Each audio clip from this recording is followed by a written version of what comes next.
Sobat Recap, mari kita intip kisah cowok kita yang bangun-bangun sudah diikat erat. Sementara dua saudaranya mengejaknya sebagai aib keluarga tanpa mana sedikit pun. Krono langsung memberikan tatapan maut untuk menunjukkan bahwa mereka sudah mati karena berani melakukan ini. Tapi para keparat itu malah tertawa dan menaruh umpan monster di atas kepalanya. Sekarang, cowok kita benar-benar murka, dan tatapan berikutnya saja sudah cukup membuat mereka ketakutan setengah mati, lalu kabur secepat kilat. Tapi sebelum dia bisa bebas, masalah yang jauh lebih besar muncul. Seekor badak raksasa, sang bos hutan ini, yang sedang lapar berat, langsung menerjang untuk melahap cowok kita sebagai camilan. Tapi Krono bergerak cepat, hingga si badak cuma sempat menggigit tali pengikatnya. Badak yang emosi itu tidak tinggal diam dan terus berusaha mengejar targetnya. Namun dia dengan mudah menghindari setiap serangan. Sekarang giliran dia yang menghajar. Sementara itu, bocah-bocah nakal yang meninggalkannya mati di hutan telah kembali ke kediaman keluarga mereka. Baru saja masuk, terdengar langkah kaki yang sangat keras. Detik berikutnya, pintu melayang masuk dan menghantam salah satu bocah langsung ke dinding. Semua orang terkejut, setengah mati saat menyadari siapa pelakunya. Itu adalah cowok kita yang kembali membawa kepala badak raksasa. Dia tidak datang untuk bermain-main di sini. Tidak ada yang percaya dengan penglihatan mereka. Mereka mengenal si sebagai pecundang tanpa kekuatan. Jadi, apa yang sebenarnya terjadi? Ternyata, pendekar pedang terkuat bernama Krono kini mengendalikan tubuhnya. Dia mendapat kesempatan kedua setelah gagal mengalahkan Gilgran, sang raja penyihir mayat hidup yang menghancurkan desanya dan mengubah semua sahabat Krono menjadi mayat hidup tak berakan. Bajingan itu bahkan tidak menyisakan istrinya. Demi mengejek cowok kita, dia menusuk jasad istrinya yang sudah jadi monster tepat di hadapannya. Lalu Gilgran mengutuk Krono, yang menyegel mananya selamanya, lalu melemparkannya ke kerumunan mayat hidup keluarganya sendiri.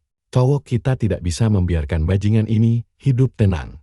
Dia mati dengan dendam membara hingga sang dewa kegelapan. Mendengar panggilannya, "Nah, perhatikan baik-baik di bagian ini." Dewa mengembalikannya ke dunia manusia dengan satu batasan gila. Dia hanya bisa memakai mana tak terbatas selama 3 menit saja setiap hari. Kembali ke masa kini, semua orang menonton dengan ngeri. Heran bagaimana bisa si berubah drastis hingga memancarkan gelombang mana dahsyat dari tubuhnya. Menolak mendengarkan komentar sinis mereka. Dia membalas dengan tegas bahwa tidak ada gunanya berpikir terlalu banyak jika tujuannya sudah jelas. Sambil mengerahkan kekuatannya, dia menyebut Gilgran bajingan dan menuntut untuk segera menemuinya secara langsung. Anak-anak lain melongo karena si berani menghina kepala keluarga tanpa sensor sama sekali. Tiba-tiba, seseorang maju untuk mengonfrontasi si. Dia adalah gadis berambut pendek yang sok pahlawan. Krono sama sekali tidak tahu siapa perempuan ini, dia hanya melihatnya mengoceh tidak jelas. Gadis itu mulai mengomel karena si tidak bisa akur dengan saudara-saudara yang lain, dan memperlakukan mereka dengan kasar, padahal cowok kita masih bingung dengan situasi ini.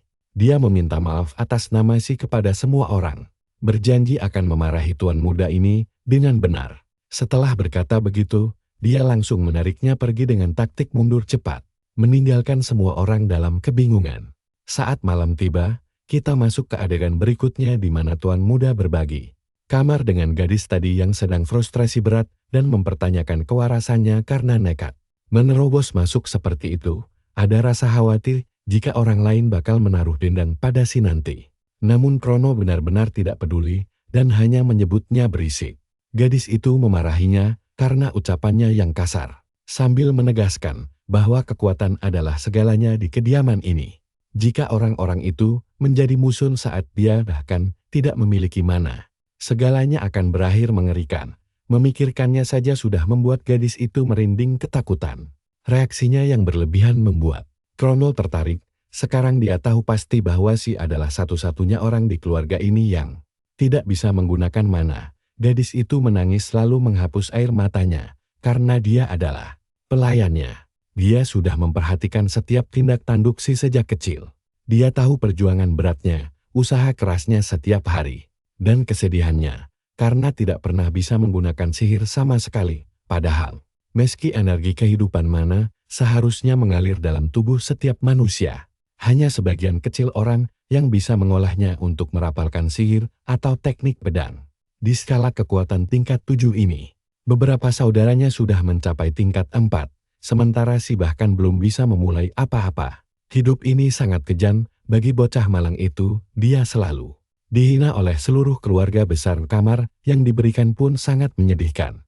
Kalian juga merasa janggal, tapi pelayan ini tulus merasa sedih demi si, lalu membelai lembut pipinya. Ternyata dia sedang menunjuk bekas luka di leher si yang diberikan oleh Tuan Guca saat dia baru berumur 5 tahun. Ada banyak bekas luka di sekujur tubuhnya yang diingat betul oleh sang pelayan. Semua penderitaan yang pernah dia lalui tercatat di sana. Dengan harapan tulus, dia mendoakan keselamatan Tuan Muda. Sementara Krono yang kebingungan memutuskan untuk mengikuti kemauannya saja. Krono meyakinkannya bahwa dia akan lebih berhati-hati. Lalu dia meminum tehnya dan meminta maaf karena telah membuatnya cemas. Hal ini membuat suasana hatinya membaik, tapi satu pertanyaan masih mengganjal. Bagaimana bisa dia mengalahkan saudara-saudaranya tadi tanpa menggunakan mana sama sekali? Krono segera menyadari bahwa pelayan ini tidak ada di sana saat dia mengerahkan kekuatannya. Bahkan dia sendiri belum paham cara kerja kekuatannya yang sekarang. Karena kesal, pelayan itu menuduhnya memakai trik licik. Towok kita hanya mengikuti arus dan mengiyakan tuduhan itu. Pelayannya menghela napas cemas, takut hal buruk akan menimpa si nanti. Meski itu adalah makanan sehari-harinya. Lagi pula, tidak ada seorang pun di keluarga ini yang peduli dengan serangan mendadak. Saat Krono hendak bertanya tentang Gilgran, pintu diketuk oleh seorang penjaga yang mengabarkan kepulangan ayahnya dan memanggilnya ke aula. Utama Towok kita sama sekali tidak tahu siapa sosok ayah ini. Namun saat tiba di depan pintu kamar pria itu, dia langsung berhadapan dengan aura kemarahan Gilgran yang meneriakinya sebagai anak tidak berguna. Kenyataan pahit pun menghantam dirinya. Dia ternyata merasuki tubuh anak dari musuh bebuyutannya sendiri. Gilgran menyuruh bocah itu mendekat. Sementara Krono masih syok berat dan tidak percaya bahwa dia adalah putra dari bajingan ini. Krono sangat marah, tapi juga termotivasi oleh kesempatan emas untuk membalas dendam. Sekarang dia memiliki peluang sempurna untuk menghabisi pria itu dan mewujudkan hasrat liarnya. Namun, keheningan mencekam menyelimuti mereka berdua di tengah ketegangan. Faktanya, Krono belum bisa memunculkan mananya sesuka hati saat ini. Jadi, itu sama saja seperti bunuh diri tanpa senjata. Kepala keluarga menegaskan bahwa dia memanggilnya karena suatu alasan. Setelah mendengar kabar bahwa si mengalahkan salah satu saudaranya, dia ingin mendengar pengakuan langsung dari mulut anak itu. Mencoba menyelamatkannya, sang pelayan mulai memohon ampun demi keselamatan tuan mudanya. Namun dia langsung dibungkam. Seketika dia gemetar ketakutan saat Gilgran meyakinkan mereka bahwa dia tidak berniat menghukumnya, melainkan hanya penasaran bagaimana anak tanpa mana bisa mengalahkan saudaranya yang jauh lebih berbakat. Krono menatap musuh bebuyutannya dengan penuh kebencian. Tiba-tiba, ayahnya memanggil makhluk mengerikan berupa Hydra mayat hidup yang sangat kuat. Pria itu mengingatkan putranya bahwa kekuatan adalah satu-satunya nilai penting dalam keluarga ini. Jika sang anak benar-benar memiliki kekuatan, dia harus menunjukkannya secara terbuka. Krono menatap monster yang menjadi tantangannya. Sementara sang pelayan berusaha keras menghentikannya. Monster itu berada di tingkat 6. Makhluk kelas bencana yang bisa dengan mudah membantai pasukan negara kecil. Dan monster raksasa ini harus dihadapi oleh seorang anak tanpa mana. Ini benar-benar pertarungan yang tidak seimbang sama sekali. Hydra mayat hidup itu menyemburkan gas asam yang memenuhi seluruh ruangan. Tapi Krono tidak gentar dan langsung menyelamatkan pelayannya. Meskipun lengannya terluka parah. Hal yang aneh adalah Hydra ini seharusnya hanya berada di tingkat 4. Namun ayahnya telah memodifikasi dan berevolusi jauh melampaui batas itu. Mengalahkannya tanpa mana adalah hal mustahil. Tapi jenis mana apa yang akan dia keluarkan? Nah, mari kita tunggu bersama kelanjutannya di episode berikutnya. Karena pertarungan sesungguhnya baru saja dimulai. Mari kita lihat, Towok ini beneran gak peduli sama rintangan di depannya. Sama kayak sebelumnya, dia langsung menyambar pedang dan berteriak lantang bakal membantai siapa pun yang menghalangi jalannya demi mencapai tujuan, makhluk mayat hidup. Hydra yang mengerikan mengepungnya dari segala arah. Situasi makin gawat saat pelayannya menjerit ketakutan. Tapi tiba-tiba, satu tebasan dahsyat tidak hanya menghancurkan satu kepala, tapi langsung melumat seluruh sisa tubuh monster tersebut hingga hancur berkeping-keping. Sang ayah, Gilgran, merasa sangat terkejut sekaligus kagum melihat hasil luar biasa ini. Dia memperhatikan putranya dengan penuh rasa penasaran. Sementara Krono tampaknya telah membangkitkan kekuatan yang mampu meruntuhkan lantai 7, bahkan. Hal ini menimbulkan pertanyaan besar, bagaimana dia bisa mendapatkan kekuatan sekuat itu sejak awal. Gilgran benar-benar terkesan, tapi yang membuat Krono kesan adalah sang ahli nujum mayat itu. Bahkan tidak bergeser sedikitpun dari tempatnya, seolah-olah tingkat kekuatan ini tidak ada apa-apanya di mata Gilgran. Membuat Krono curiga kalau ayahnya menyembunyikan sesuatu yang licik. Tapi persetan dengan itu, jagoan kita cuma ingin menghajarnya sekarang. Jadi dia langsung menodongkan pedangnya ke arah Gilgran, menjadikannya lawan tanding berikutnya. Visual yang keren memperlihatkan bayangan wajah Gilgran terpantul jelas di bilah pedang Krono. Dia mengerahkan seluruh jiwanya untuk menebas ayah kandungnya sendiri, yang ternyata cuma merasa sedikit terhibur. Sang pelayan langsung memohon agar tuan mudanya segera berhenti, karena nekat melanjutkannya sama saja dengan bunuh diri. Namun, Chauro dengan tegas memperingatkan Pan untuk mundur jauh-jauh. Sebab, jika dia berani menghalangi jalannya, dia bakal mencincang gadis itu berkeping-keping. Ancaman mengerikan itu seketika membuat Pel pingsan karena shock berat, yang jujur saja membuat saya tertawa gele. Perhatikan ini, setiap kali gadis ini mengobrol dengan seseorang, dia pasti pingsan tanpa alasan jelas. Tapi lupakan itu, si Gilgamesh Mini sekarang sedang menatap tajam ayahnya yang jahat, yang justru sangat menyukai tatapan itu. Fakta bahwa sang anak bisa membantai Hydra mayat hidup membuktikan kelasnya sudah jauh berbeda. Pancaran mana miliknya saja sanggup membuat si pelayan langsung pingsan. Ini bagai bumi dan langit jika dibanding sosok si yang dikenal Gilgran. Namun dia sangat penasaran apa langkah selanjutnya. Sambil menahan amarahnya, sang dewa pedang menyatakan bahwa dia akan mencabik-cabik ayahnya di tempat ini juga. Dia melesat maju dengan mengaktifkan kemampuan khususnya, yang mengarah langsung ke leher sang raja.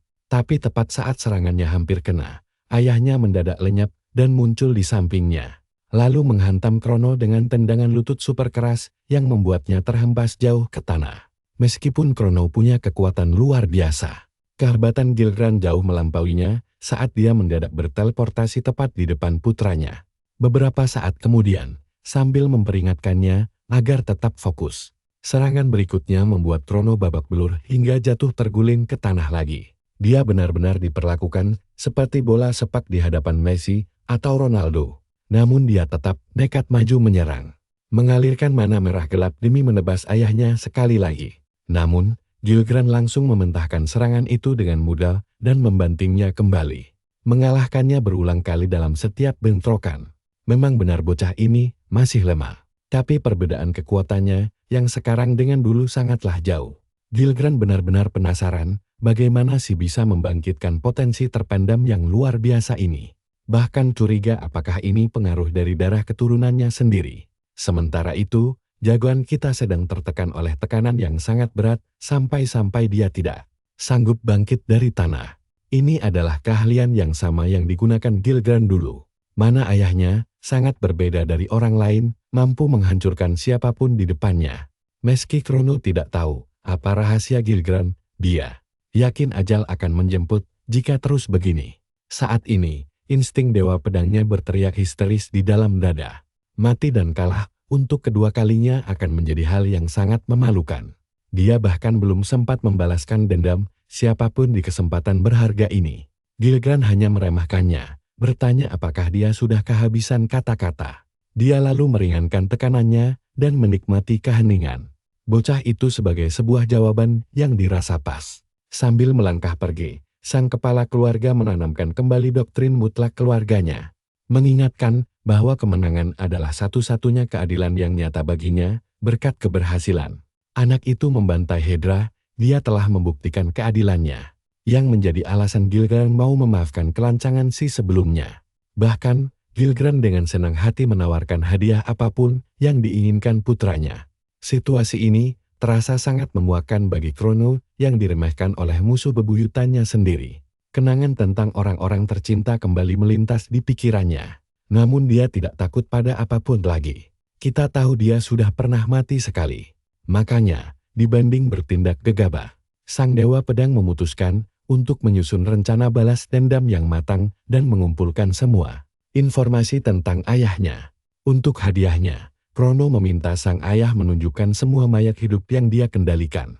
Memicu rasa penasaran Gilgran atas permintaan aneh tersebut. Kepala keluarga pun menyuruhnya untuk mengikuti langkahnya. Dan malam itu juga, mereka memasuki ruangan berbentuk labirin misterius. Satu hal yang sangat ingin diketahui Gilgran adalah mengapa putranya mendadak tertarik pada mayat hidup. Krono berdalih bahwa dia ingin mendapatkan kekuatan murni seperti yang dirasakannya dari Hedra tadi. Ambisinya untuk menjadi kuat membuat Gilgran terkesan. Namun secara tiba-tiba, jagoan kita terhenti karena rasa lelah. Mulai menyiksa tubuhnya hingga hampir tidak sanggup bertahan. Dia sedang mengalami efek samping berbahaya dari kemampuan mananya. Yang jelas merupakan kabar buruk, karena jika sampai pingsan sekarang, dia akan kehilangan kesempatan berharga ini. Demi sang istri tercinta, keluarganya, dan seluruh pasukannya. Dia harus bertahan sekuat tenaga agar tidak tumbang. Hal ini membangkitkan ingatan manis saat dia masih menjadi Dewa Pedang Agung dulu. Meski penampilannya terlihat sangat sangar seperti seorang Giga Chad, mendiang istrinya yang manis selalu berhasil meluluhkan hatinya lewat gaun cantiknya. Krono awalnya pura-pura tidak peduli, hingga sang istri menarik kerah bajunya dan menegaskan bahwa dia harus menjadi sosok panutan yang baik bagi semua orang di Kekaisaran Kiltia. Istrinya ingin dia tampil rapi, jadi dia merapikan kerah bajunya sembari memuji ketampanannya. Senyuman manis itu sudah cukup memberi alasan bagi Krono untuk bertahan dan menolak pingsan berkat tekad baja. Tentu saja Krono merasa sangat hancur karena dulu gagal menyelamatkan mendiang istrinya dari bajingan ini. Tapi dia sangat berhasrat untuk menghabisi Gilgran suatu hari nanti. Akhirnya mereka sampai di tempat Gilgran menyimpan monster mayat hidupnya. Reaksi pertama jagoan kita sangat mengejutkan, karena dia seolah tidak percaya dengan apa yang sedang dia saksikan sekarang. Lautan monster berwarna biru tampak memenuhi sisi fasilitas rahasia tersebut. Krono bahkan tidak mengenali makhluk apa yang ada di depannya. Gilgran lalu menjelaskan bahwa mayat hidup tidak memiliki emosi ataupun kehendak bebas. Namun sesekali dia menemukan yang sangat unik. Dan kali ini, dia mendapatkan satu tangkapan yang luar biasa. Sesosok wanita yang terus menangis tanpa henti, seolah dia merindukan seseorang. Dan ya, meski terdengar sangat kejam dan menyayat hati, sosok itu sebenarnya merupakan mendiang istri dari jagoan kita sendiri. Gilgran menceritakan bahwa wanita itu tidak pernah berhenti menangis pasca kematiannya, membuatnya kagum akan batas tekad milik manusia. Parahnya lagi, kepala keluarga itu malah menyuruh Krono mendekat untuk melihat langsung istrinya, yang tampak mengulurkan tangan seolah dia mengenali kehadiran suaminya. Melihat keadaan istrinya, membuat darah jagoan kita mendidih seketika. Seluruh tubuhnya mendesak untuk segera menyerang dan menebas leher Gilgran saat itu juga. Namun dia harus menahan amarah dan kesedihannya demi menunggu momen yang tepat. Dia sangat bertekad membalaskan dendam Hana. Tapi pertama-tama, dia harus membongkar rahasia kekuatan sang ayah. Bahkan jika harus melewati rintangan berat, meski harus menyeberangi lautan darah sekalipun. Pertemuan menyakitkan di labirin kematian itu membuatnya sangat terpukul. Kini dia hanya bisa terbaring di kasur sambil terus memikirkan istrinya. Memikirkan kondisi Hana. Di luar hujan turun deras. Namun tekad membara untuk menuntut balas dendam terus berkobar di dadanya. Berjanji akan menghabisi Gilgran selamanya. Keesokan harinya, pelayan mendatangi kamarnya dan menyapa sang tuan muda dengan sopan. Tapi betapa terkejutnya dia melihat Krono ternyata sudah bangun terlebih dulu. Pelayan merasa bersalah karena membuatnya menunggu lama dan bergegas membuatkan teh hangat untuknya. Namun, dia menyadari sang tuan muda sama sekali tidak bergeming dari tempatnya. Sang pelayan kemudian memberanikan diri untuk meminta maaf atas kelakuannya yang kurang pantas.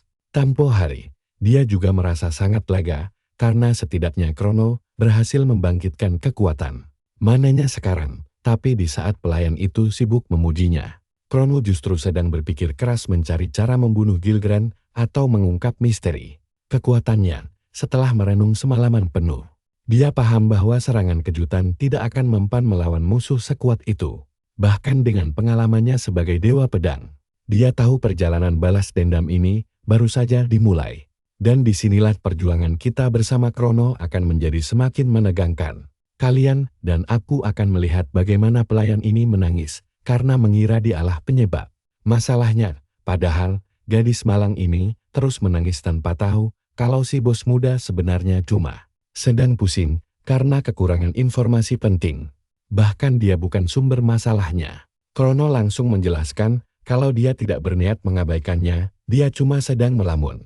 Tapi pelayan yang cemas ini malah mirip pacar posesif yang langsung berpikir kalau dia sedang dibenci. Hanya karena kamu telat membalas pesannya sebentar saja. Sambil kesal, dia bertanya pada Pel, apakah dia tahu sesuatu tentang mana milik Gilgran. Jelas saja pelayan itu langsung menyerah, karena tidak tahu apa-apa soal hal semacam itu. Namun menariknya, dia menyebutkan kalau mana itu punya struktur unik yang menyedot kehidupan di sekitarnya. Hal ini memperkuat apa yang dirasakan Krono. Padahal, mana itu seharusnya menjadi sebuah energi kehidupan yang lembut. Tetapi energi dari pria itu justru bertolak belakang dengan sifat aslinya. Mirip seperti lubang hitam pemakan jiwa. Begitu banyak misteri dan pertanyaan yang belum terjawab seputar kekuatan mengerikan milik Gilgran saat ini. Sementara itu, Peli malah mengkhawatirkan ujian yang akan diadakan besok hari. Padahal luka-luka tuan mudanya bahkan belum sembuh total. Merasa bingung, karakter utama kita pun langsung menanyakan detail tentang ujian tersebut. Pelayan itu kaget karena dia bisa melupakan hari ujian yang harus diikuti oleh semua anak berumur 10 tahun. Ini adalah tradisi latihan keras keluarga Gilgran. Tapi bagi Krono, acara seperti itu cuma buang-buang waktu saja. Pelen mengingatkan bahwa dia wajib ikut sebagai anggota keluarga besar. Jika menolak atau gagal berpartisipasi, konsekuensinya adalah langsung diasingkan.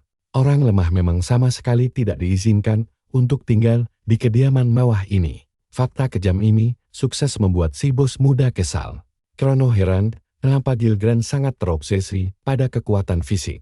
Karakter satu ini bahkan terlihat jauh lebih haus kekuasaan ketimbang karakter Vergil dari Jin Devil May Cry. Namun, obsesi itu mungkin berhubungan erat dengan rahasia kekuatannya. Dia berpikir, apakah bisa mendekati Gilgran jika berhasil lulus ujian nanti. Sang pelayan mengiyakan hal itu, karena dia akan mendapatkan hak istimewa setelahnya. Dia bakal langsung bergabung ke unit penjaga jika lulus nanti. Berarti dia akan menjadi prajurit tingkat bawah yang menerima perintah langsung dari sang ayah. Alasan yang sudah sangat cukup baginya. Berikutnya, kita berpindah ke arena latihan. Disinilah tempat latihan utama keluarga berkumpul. Saudara-saudaranya yang sebelumnya kalah telak juga tampak hadir saat Krono berjalan mendekat. Tentu saja, melihat si berani memunculkan diri di tempat ujian ini, membuat mereka semua merasa sangat terhina. Mereka tidak habis pikir bagaimana anak haram tanpa mana itu bisa ikut ujian. Padahal dia punya kesempatan emas untuk diasingkan dengan tenang. Mereka merasa bocah itu sudah menjadi terlalu sombong setelah kejadian perkelahian yang lalu. Menganggap kemenangan sebelumnya hanyalah sebuah keberuntungan semata. Pel berteriak memperingatkan tuan mudanya agar berhati-hati. Meski Krono terus menenangkan dirinya bahwa semua akan baik-baik saja. Di dalam lubuk hatinya, dia sebenarnya agak khawatir. Sekarang perhatikan baik-baik di bagian ini. Meskipun dia mengkhawatirkan batas kekuatan fisik tubuh SE, diasingkan juga merupakan masalah besar. Dia harus bisa mendekati Gilgran demi mengungkap rahasia dari kekuatan mengerikan pria kejam tersebut. Ujian ini adalah kesempatan emas baginya untuk melaju, mengungkap rahasia gelap, lalu melancarkan aksi balas dendamnya. Tapi saat dia sedang sibuk menyusun rencana pembunuhan ayahnya sendiri, sekelompok berandal tiba-tiba datang mendekati si pecundang tanpa mana ini. Mereka meremehkan kehadirannya dan terus mengejaknya sebagai pengecut yang harusnya kabur saja dari sana. Tuan muda Zek bahkan mengolok-oloknya karena sok tangguh di ujian yang jelas-jelas bukan konsumsi bocah lemah berbadan kurus sepertinya. Sebelum si berandal sempat mengoceh lebih jauh, kepalan tangan karakter utama kita sudah melayang tepat di samping wajahnya sebagai peringatan. Keras Jack yang sombong justru merasa bingung dan menertawakan pukulan lambat yang kelihatan sangat lemah itu. Dia bertanya, apakah serangan lemah itu bisa disebut pukulan? Merasa sangat terganggu, Krono langsung memberikan tekanan kuat di titik yang sama, tanpa menarik tangannya terlebih dahulu. Mirip seperti pukulan 1 inci milik sang legendaris Bruce Lee. Efeknya luar biasa, si badut langsung pingsan tak sadarkan diri di tanah. Dia tumbang begitu keras hingga mulutnya berbusa dengan posisi tubuh yang sangat memalukan. Ini benar-benar sebuah pemandangan yang menghancurkan harga dirinya seketika. Krono menantang siapa saja yang berani maju melawannya lagi. Sementara peserta lain kebingungan bagaimana dia bisa menguasai pertarungan jarak dekat sehebat itu secara tiba-tiba di tengah keributan yang terjadi di antara anak-anak tersebut. Datanglah sang penguji ujian untuk menertibkan suasana ricuh tersebut. Pria ini memiliki kumis panjang yang sangat aneh, dan dia langsung memerintahkan semua anak untuk berkumpul karena ujian akan segera dimulai. Peraturan ujian pun mulai dibacakan kepada 23 peserta yang memenuhi syarat untuk mengikuti ujian ini. Seluruh kandidat langsung mengangguk kompak mengerti. Tahapan berikutnya sangat sederhana. Tes ini bertujuan untuk mengukur tingkat kekuatan asli dari setiap keturunan keluarga dan membuktikan kelayakan mereka di dalam keluarga besar Gilgran. Berdasarkan hasil performa, peserta yang lolos akan diberikan kesempatan emas untuk bergabung dengan unit pasukan penjaga elite yang berada langsung di bawah kendali Gilgran.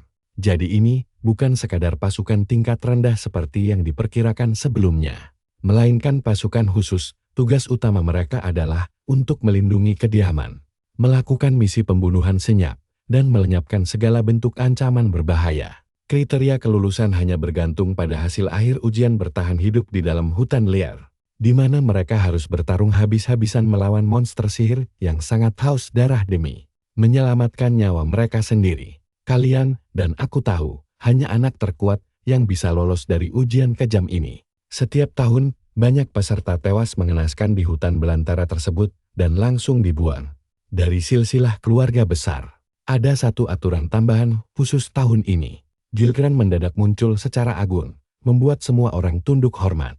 Saat mereka berlutut menyambut kehadirannya, si bos muda langsung menatap tajam mata musuh bebuyutannya itu.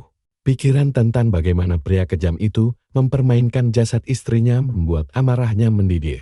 Krono menahan amarahnya demi menghancurkan ujian ini. Dia ikut berlutut di hadapan sang kepala klan untuk memberikan penghormatan palsu kepada Gilgran. Sang ayah yang licik menyadari tatapan dingin itu. Namun dia tetap fokus pada agenda utamanya dan menjelaskan aturan tambahan tentang pengawalan mayat hidup. Ternyata, setiap peserta akan diberikan satu mayat hidup untuk mendampingi mereka. Aturannya adalah mereka harus melindunginya dengan taruhan nyawa mereka sendiri. Mirip seperti latihan pertahanan untuk melindungi tuan klan mereka kelak. Tentu saja, kita semua sudah bisa menebak kemana arah rencana licik ini selanjutnya. Setiap peserta akan diikat rantai bersama monster mayat hidup mereka. Sialnya lagi, Gilgran juga sudah memutus suplai mana mereka semua. Dengan kata lain, jika monster itu sampai hancur di tengah ujian berlangsung, mereka tidak akan pernah bisa dihidupkan kembali. Jadi melindunginya adalah kewajiban mutlak. Untungnya, mayat hidup yang diberikan kepada Krono bukanlah jasad istrinya sendiri. Sialnya, kehormatan menyebalkan itu justru jatuh ke tangan saudaranya yang lain, yang langsung mengejek jasad itu sebagai monster menjijikkan. Di titik ini, amarah Krono benar-benar memuncak, karena menyadari kalau Gilgran sengaja melakukan hal kejam ini. Pria itu memang raja pembuat emosi yang senang memancing amarahnya. Sang kepala keluarga penasaran, ingin melihat pembuktian kekuatan angkatan tahun ini. Sementara Krono sudah tidak sabar untuk menghancurkan ujian ini dan membunuhnya. Ujian pertama adalah ujian bertahan hidup di alam liar. Semua peserta segera dikirim untuk membuktikan kemampuan terbaik mereka demi menyenangkan sang ayah. Namun bagi Krono, target utamanya adalah untuk bisa bergerak semakin dekat dengan posisi Gilgran di puncak klan. Hanya ini satu-satunya jalan yang dia miliki. Tidak peduli rintangan gila apapun yang menghadang di depannya. Sebagai seorang dewa pedang sejati, dia hanya peduli untuk membalaskan dendam kematian Hannah yang tragis itu. Dalam obrolan singkat mereka sebelumnya, Pel menjelaskan bahwa martabat keluarga ini murni diukur dari kekuatan fisik. Pelatihan keras bahkan dimulai sejak lahir, di mana anak-anak dipaksa berburu hewan liar hingga membunuh manusia.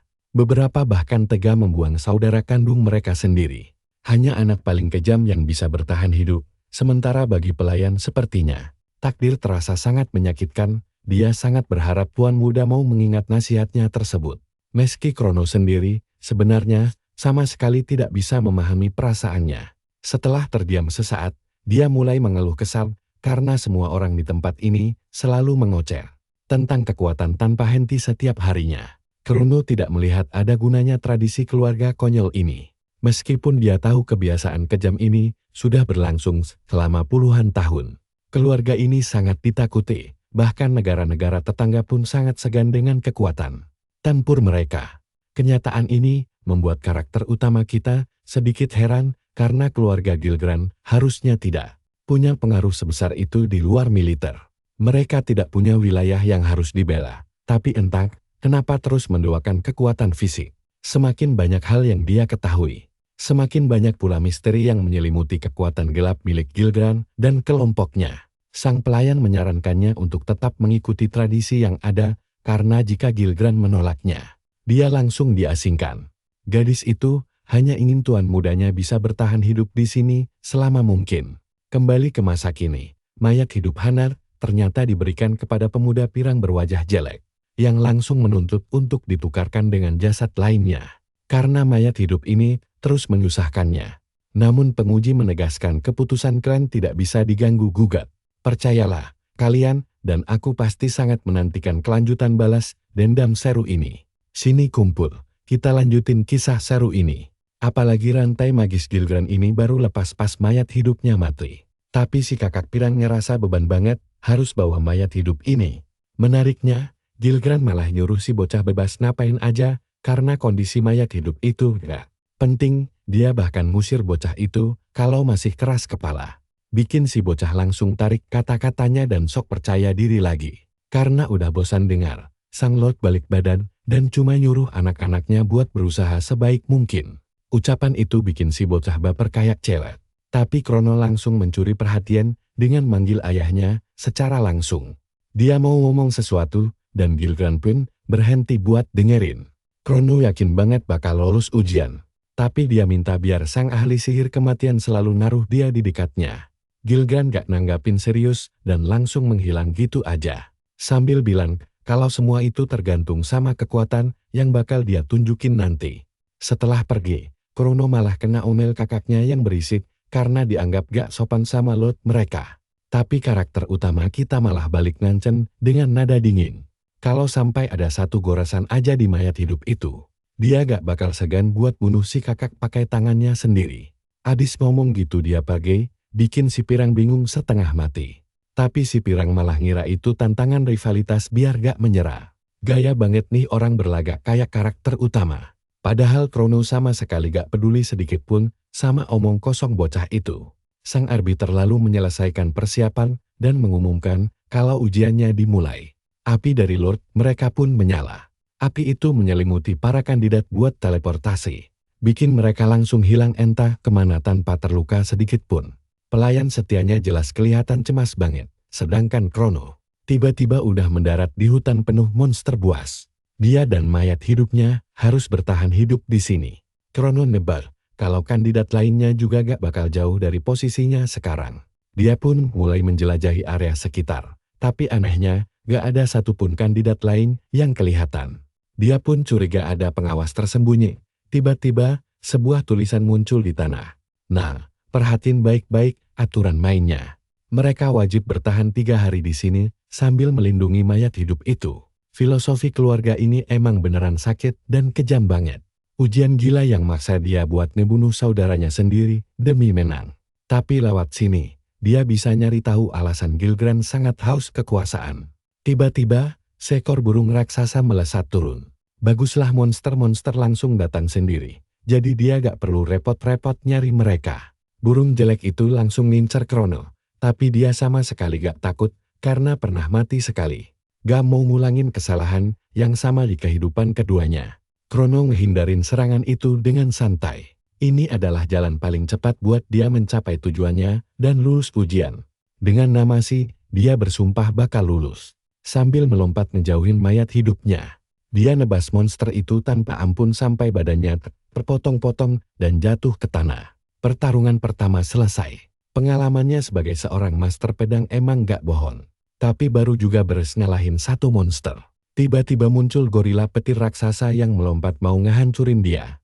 Ujian ini mulai terasa merepotkan karena monsternya gak habis-habis. Berhubung dia baru kalah 2 kali dari Gilgran, bocah ini lagi pengen ngebantai apapun buat pemanasan. Pertarungannya gak diperlihatkan. Tapi dia heran, apa ini udah cukup buat lulus atau pengawas lagi nilai poinnya. Tiba-tiba, Krono ngerasain ada serangan yang sangat mendadak dari arah sampingnya. Dengan cepat dia langsung menangkisnya. Penyerangnya adalah bocah sombong yang muji refleksi padahal gak punya mana sedikit pun. Krono gak tahu apa maunya orang aneh ini. Si kakak aneh ini gak sudi nyapa dan cuma pengen dibantai orang lemah kayak Si. Ekspresi Krono langsung datar banget melihat badut-badut ini bertingkah sok keras. Kalian pasti gregetan juga kan lihat bocah sok keras ini? Krono udah bener-bener muak dan siap nunjukin apa itu kekuatan sejati tanpa mana, biar dia kapok. Pertarungan dimulai dan si brengsek ini langsung nyerang duluan biar menang cepat. Dia bahkan main curang pakai serangan kejutan dari tangan palsunya. Tapi karakter utama kita malah takjub. Sama keberanian bocah ini, kantung mirip granat meledak di depannya. Tapi Krono nahan serangan itu tanpa terluka sedikit pun. Detik berikutnya, dia bergerak cepat ngelewatin si bocah. Tebas pergelangan kakinya dengan sadis, sampai bikin bocah sombong itu tersungkur di tanah. Ternyata Krono cuma bikin bayangan tipuan. Dibantu sama kelembapan udara hutan yang bikin ilusinya makin nyata. Si bocah gak paham sama sekali apa yang terjadi. Krono cuma bilang, kalau selama hidupnya, dia udah sering banget ketemu sama tipe orang licik kayak Bocan di depannya ini. Cuma dari posisi kakek dan ekspresi wajahnya aja, dia udah tahu serangan apa yang bakal dipak. Ngebaca trik murahan kayak gini emang udah jadi keahliannya sejak lama sekali. Dia hancurin tangan palsu si bocah, karena berani ngeremehin dia. Sambil merangek di tanah, bocah licik itu masih sempat-sempatnya mau nyerang lagi. Tapi malah langsung diinjak tanpa ampun. Krono nginjak tangannya sambil nyuruh si bodoh ini buat belajar dari kesalahannya. Krono sadar kalau ngincer mayat hidup lawan sebenarnya adalah strategi paling efektif dalam ujian gila ini. Orang licik kayak ini pasti bakal pakai taktik murahan itu. Pikiran tentang Hana yang harus jagain orang lain bener-bener ngeganggu dia.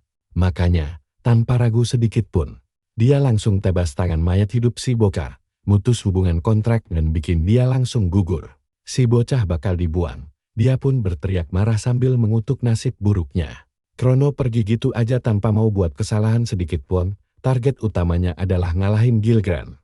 Di sisi lain, salah satu pengawas yang ngeliat hasil pertarungan ini dibuat terkejut. Dia gak percaya kalau tuan muda tanpa mana ini bisa sekuat itu sekarang kekuatannya benar-benar beda kelas. Sekarang ayo kita lihat nasib Hana yang terpaksa jagain si kakak pengecut. Dia lagi dikejar-kejar sama ugra raksasa yang super kuat. Monster peringkat A- ini jelas bikin dia kesulitan buat bertahan hidup. Si Ugre bahkan langsung menyadari keberadaannya. Di balik batu besar dan langsung menghantamnya. Si rambut pirang nyaris kena geprek dan langsung lari terbirit-birit demi menyelamatkan nyawanya.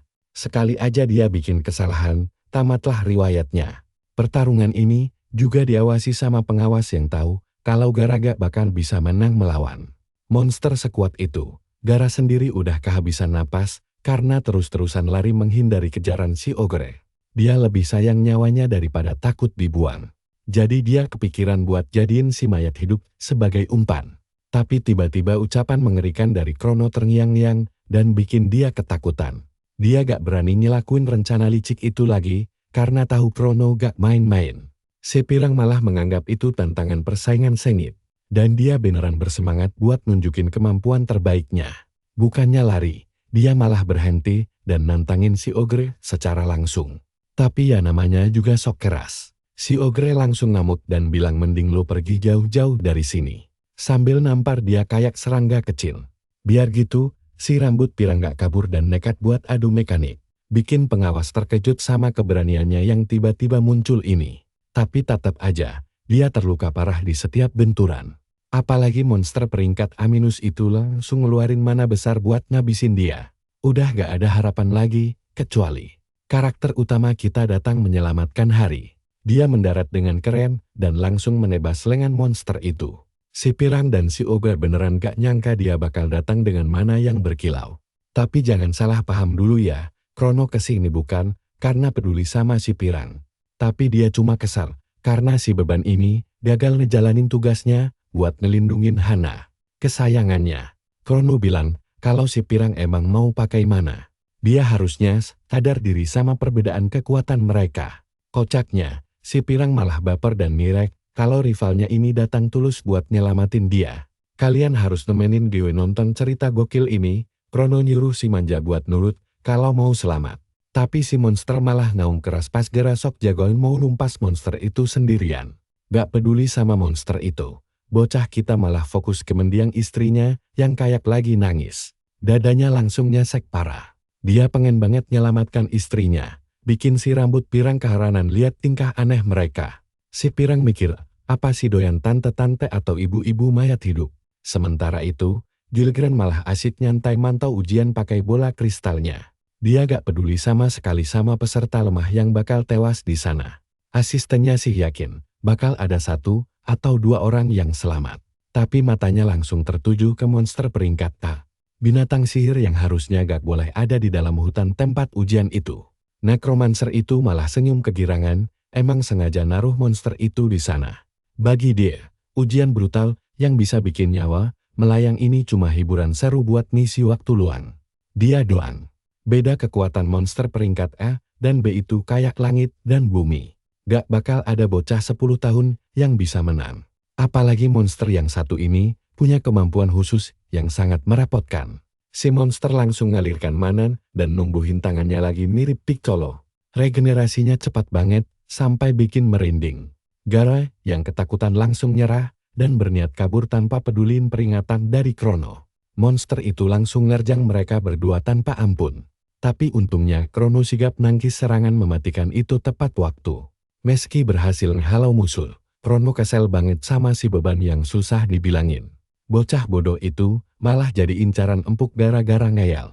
Gak lama kemudian, monster peringkat A itu ngeluarin skill kedua berupa tembakan duri tajam dari punggungnya yang untungnya masih bisa dihindari Krono. Tembakan duri bertubi-tubi itu beneran bikin risih karena saking cepatnya. Gak cuma itu, si monster juga terus-terusan regenerasi biar bisa gerak lebih cepat buat ngehancurin bocah kita. Sadar regenerasi monster itu gak masuk akal. Krono langsung melesat maju sambil curiga kalau ayahnya dalang di balik semua ini.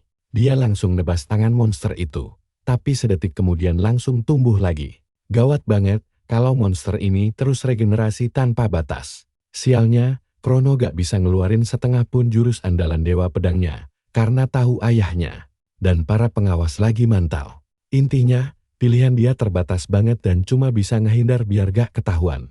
Rahasia reinkarnasinya gak boleh sampai terbongkar karena bisa ngebahayain Hana dan rencana besar yang udah dia susun. Sambil natap monster peringkat A itu, Krono sadar situasi ini makin gak terkendali. Tapi dia berusaha tenang dan fokus sebagai seorang dewa pedang. Sedangkan Gura malah sok lihat kekuatan Krono sekarang. Nah, di bagian ini nih, kalian bakal lihat Krono yang udah gak mood main-main langsung nyuruh si Pirang bungkam sambil genggam pedangnya erat-erat. Dia mulai ngeluarin aura mana warna-warni yang dahsyat banget. Pengawas yang ngeliat itu langsung terperangah. Krono emang gak mau identitasnya kebongkar, tapi dia juga ogah mati konyol di sini. Makanya dia mutusin pakai teknik pedang Luconian buat nyelesain ini. Dia berniat hancurin monster itu dalam sekali tebas pakai teknik andalannya. Dengan keyakinan penuh, Krono melesat maju buat ngelancarin serangan pamungkas saat pelayan. Gilgren tiba-tiba melotot kaget lihat kekacauan itu. Si pelayan beneran gak nyangka kalau tuannya bakal sekejam ini. Bahkan dalam mimpi terburuknya pun, dia gak pernah ngira kalau monster modifikasi peringkat bakal dikirim ke ujian anak-anak. Dia tahu kalau tuannya punya ekspektasi yang tinggi banget sama anak-anak keturunannya. Tapi ngirim monster sekelas itu ke hadapan anak-anak yang baru belajar sihir beneran di luar nalar. Masalahnya, mereka semua masih bocah 10 tahun yang mungkin belum lama berhenti ngompol. Di saat si pelayan terus cemas, tubuh Krono dan si kecil mendadak melompat ke arah monster. Mereka berniat buat langsung membantai monster itu sampai rata dengan tanah. Monster peringkat A itu ngeluarin tembakan cahaya ungu yang pekat, tapi langsung dihadapi langsung oleh tebasan emas Krono. Kedua kekuatan dahsyat itu berbenturan hebat sampai memicu ledakan besar. Si beban Gulico yang nonton di dekat sana langsung ngompol di celana saking takutnya. Sementara Krono langsung manfaatin situasi. Dengan gerakan cepat, Krono nebas kedua lengan monster itu sampai putus dari bahunya. Sekalian ngasih luka robek yang dalam di paha kirinya. Sayangnya, tebasan itu belum cukup buat langsung ngebunuh si monster. Soalnya, sebagian besar fokus Krono tadi kepakai buat nahan serangan si monster sebelumnya. Gulica makin gemetaran pas lihat tanah di sekitar mereka sampai hancur lebur akibat benturan barusan. Dan bener aja, monster peringkat A itu langsung sembuhin semua lukanya dalam sekejap mata tanpa kendala sedikit pun. Nanguk regenerasi instan itu, Krono mulai agak panik karena energinya terkuras cepat. Kalian pasti mikir hal yang sama kan? Kalau tarung terus kayak gini, Krono gak bakal bertahan lama. Tiba-tiba, saudara gak gunanya malah nunjuk ke arah mayat yang tergeletak di dekat sana. Dia bingung siapa identitas orang mati yang kena sabetan itu. Krono ngejelasin kalau itu adalah pengawas ujian mereka yang apes tewas seketika saat si monster namuk tadi. Si beban Gulic naku gak nyangka kalau ada pengawas yang dim-dim ngikutin mereka sejak awal. Tapi saat Krono ngeliatin mayat itu, matanya gak sengaja tertuju ke suatu benda aneh. Sebuah bola mata dengan pupil naga yang udah hancur tapi masih ngeluarin kobaran api biru. Dari situ, Krono langsung sadar kalau ayahnya selama ini mak elat itu buat mata-mata mereka. Sekarang dia makin yakin karena gak ngerasain hawa pengawas lain lagi di sekitarnya. Hal ini langsung ngasih ide cemerlang buat bocah kita yang akhirnya merasa lega buat tarung.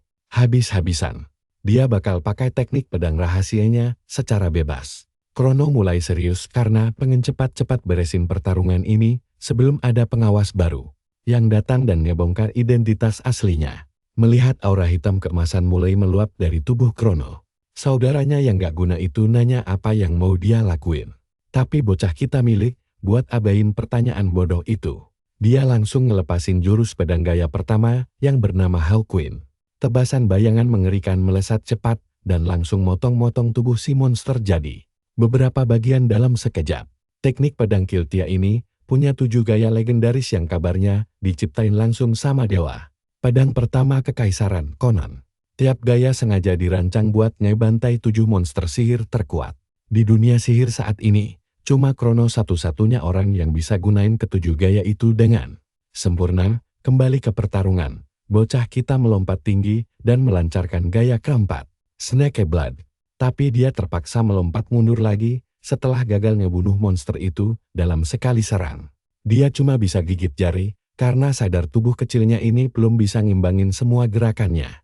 Makanya dia langsung melesat maju lagi buat nyoba gaya pedang lainnya. Sambil melompat ke atas, dia nyeret mayat hidup yang terikat di tubuhnya tinggi-tinggi ke udara. Lalu dia meluncur ke bawah dengan hantaman keras gaya ketiga yang bernama Rhino Horn. Di sisi lain, Gilgran lagi sibuk gunain kekuatan kegelapannya buat mulihin bola kristal pemantaunya. Sebab kristal itu sempat hancur lebur akibat benturan dahsyat di medan tempur tadi. Pelayannya yang ngeliat tuannya tersenyum langsung nanya ada apa.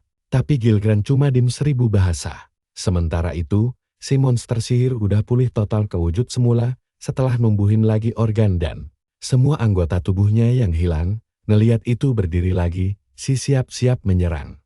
Meskipun serangan telaknya udah mendarat berkali-kali, monster itu masih kokoh berdiri. Hal ini bikin si cemas lagi, karena sisa mana di tubuhnya makin menipis dengan sangat cepat. Kalian pasti penasaran kan apa kartu as milik si. Dia mulai nunggu momen pas selagi monster peringkat A itu lari kencang ke arahnya. Gulaka sendiri langsung ngumpet di balik batu. Dia gak mau ikut campur apalagi sampai mati konyol kayak si pengawas apes sebelumnya. Pas si monster melompat makin dekat, bocah kita langsung ngelepasin jurus gaya kedua Kiltia. Jurus yang bernama Fighting Dog Stake ini berhasil ngurung monster itu di dalam sangkar energi. Krono manfaatin momen ini buat nyari titik koordinat inti jantung si monster. Begitu letak intinya ketemu, dia langsung bersiap buat nyelancarin satu tebasan bersih yang mematikan tepat ke arah jantung si monster tanpa ragu sedikit pun. Kalian harus lihat ini, tebasan maut langsung membelah monster jadi dua bagian dan menghancurkan intinya sekaligus. Saat intinya pecah, dia menyadari ada bekas sabotas di sana dan langsung naik pitam setelah sadar kalau Gilgran dalang di balik semua ini. Melihat kehebatan itu, si adik tidak berguna, Gulika melongo tidak percaya dengan apa yang dilihatnya. Seumur hidupnya, dia belum pernah melihat ilmu pedang semengerikan itu, hingga sadar posisi dirinya sedang terancam. Tapi, meski si bocah sombong ini menolak kalah dari saudaranya, tubuh si sudah mencapai batas akibat memaksakan kekuatan dahsyat tersebut. Dia langsung ambruk kesakitan di tanah, mencoba bertahan sekuat tenaga. Namun usahanya sia-sia, karena akhirnya dia pingsan total. Begitu si tidak sadarkan diri, Gulika langsung berlari mendekat untuk memastikan dia masih hidup. Sambil mandi keringat dingin menatap bangkai monster raksasa di dekatnya. Saat itulah, memori masa lalu mendadak muncul.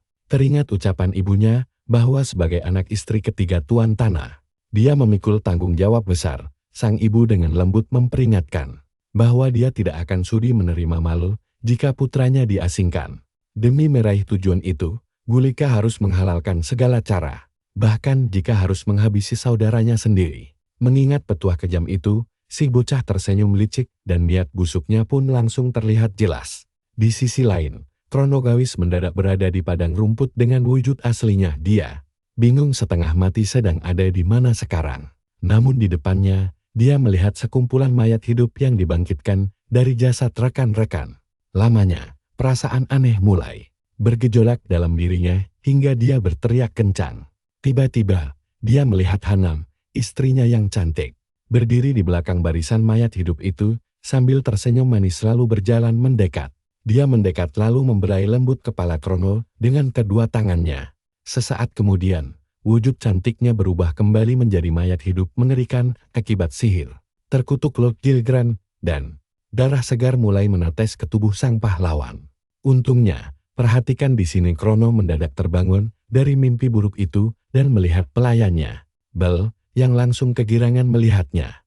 Gadis itu langsung panik menanyakan keadaannya, sambil memegangi kepalanya yang masih pening. Krono mencoba duduk tegak sementara Bel terus memintanya agar tidak terlalu memaksakan diri. Namun, jagoan kita langsung bertanya ke inti masalah, sudah berapa lama dia pingsan? Bel menjawab, kalau ujian sudah selesai 2 hari lalu. Lalu heran, apakah dia sama sekali tidak mengingat kejadian kemarin? Seketika ingatan saat ujian langsung terlintas kembali, membuatnya khawatir memikirkan nasib istri mayat hidupnya. Dia pun segera bertanya cemas pada pelayannya tentang nasib para mayat hidup tersebut. Ternyata, semua peserta yang lulus telah kembali ke istana membawa serta mayat hidup mereka. Mendengar kabar itu, Krono segera bertanya apakah si pecundang Gulika juga selamat. Bel mengonfirmasi kalau Gulika dan 3 orang lainnya berhasil pulang. Mendengar itu, jagoan kita sedikit lega karena dia mengira si payah itu memanfaatkan prestasinya untuk lulus. Namun persetan dengan itu, yang penting Hanah kesayangannya aman.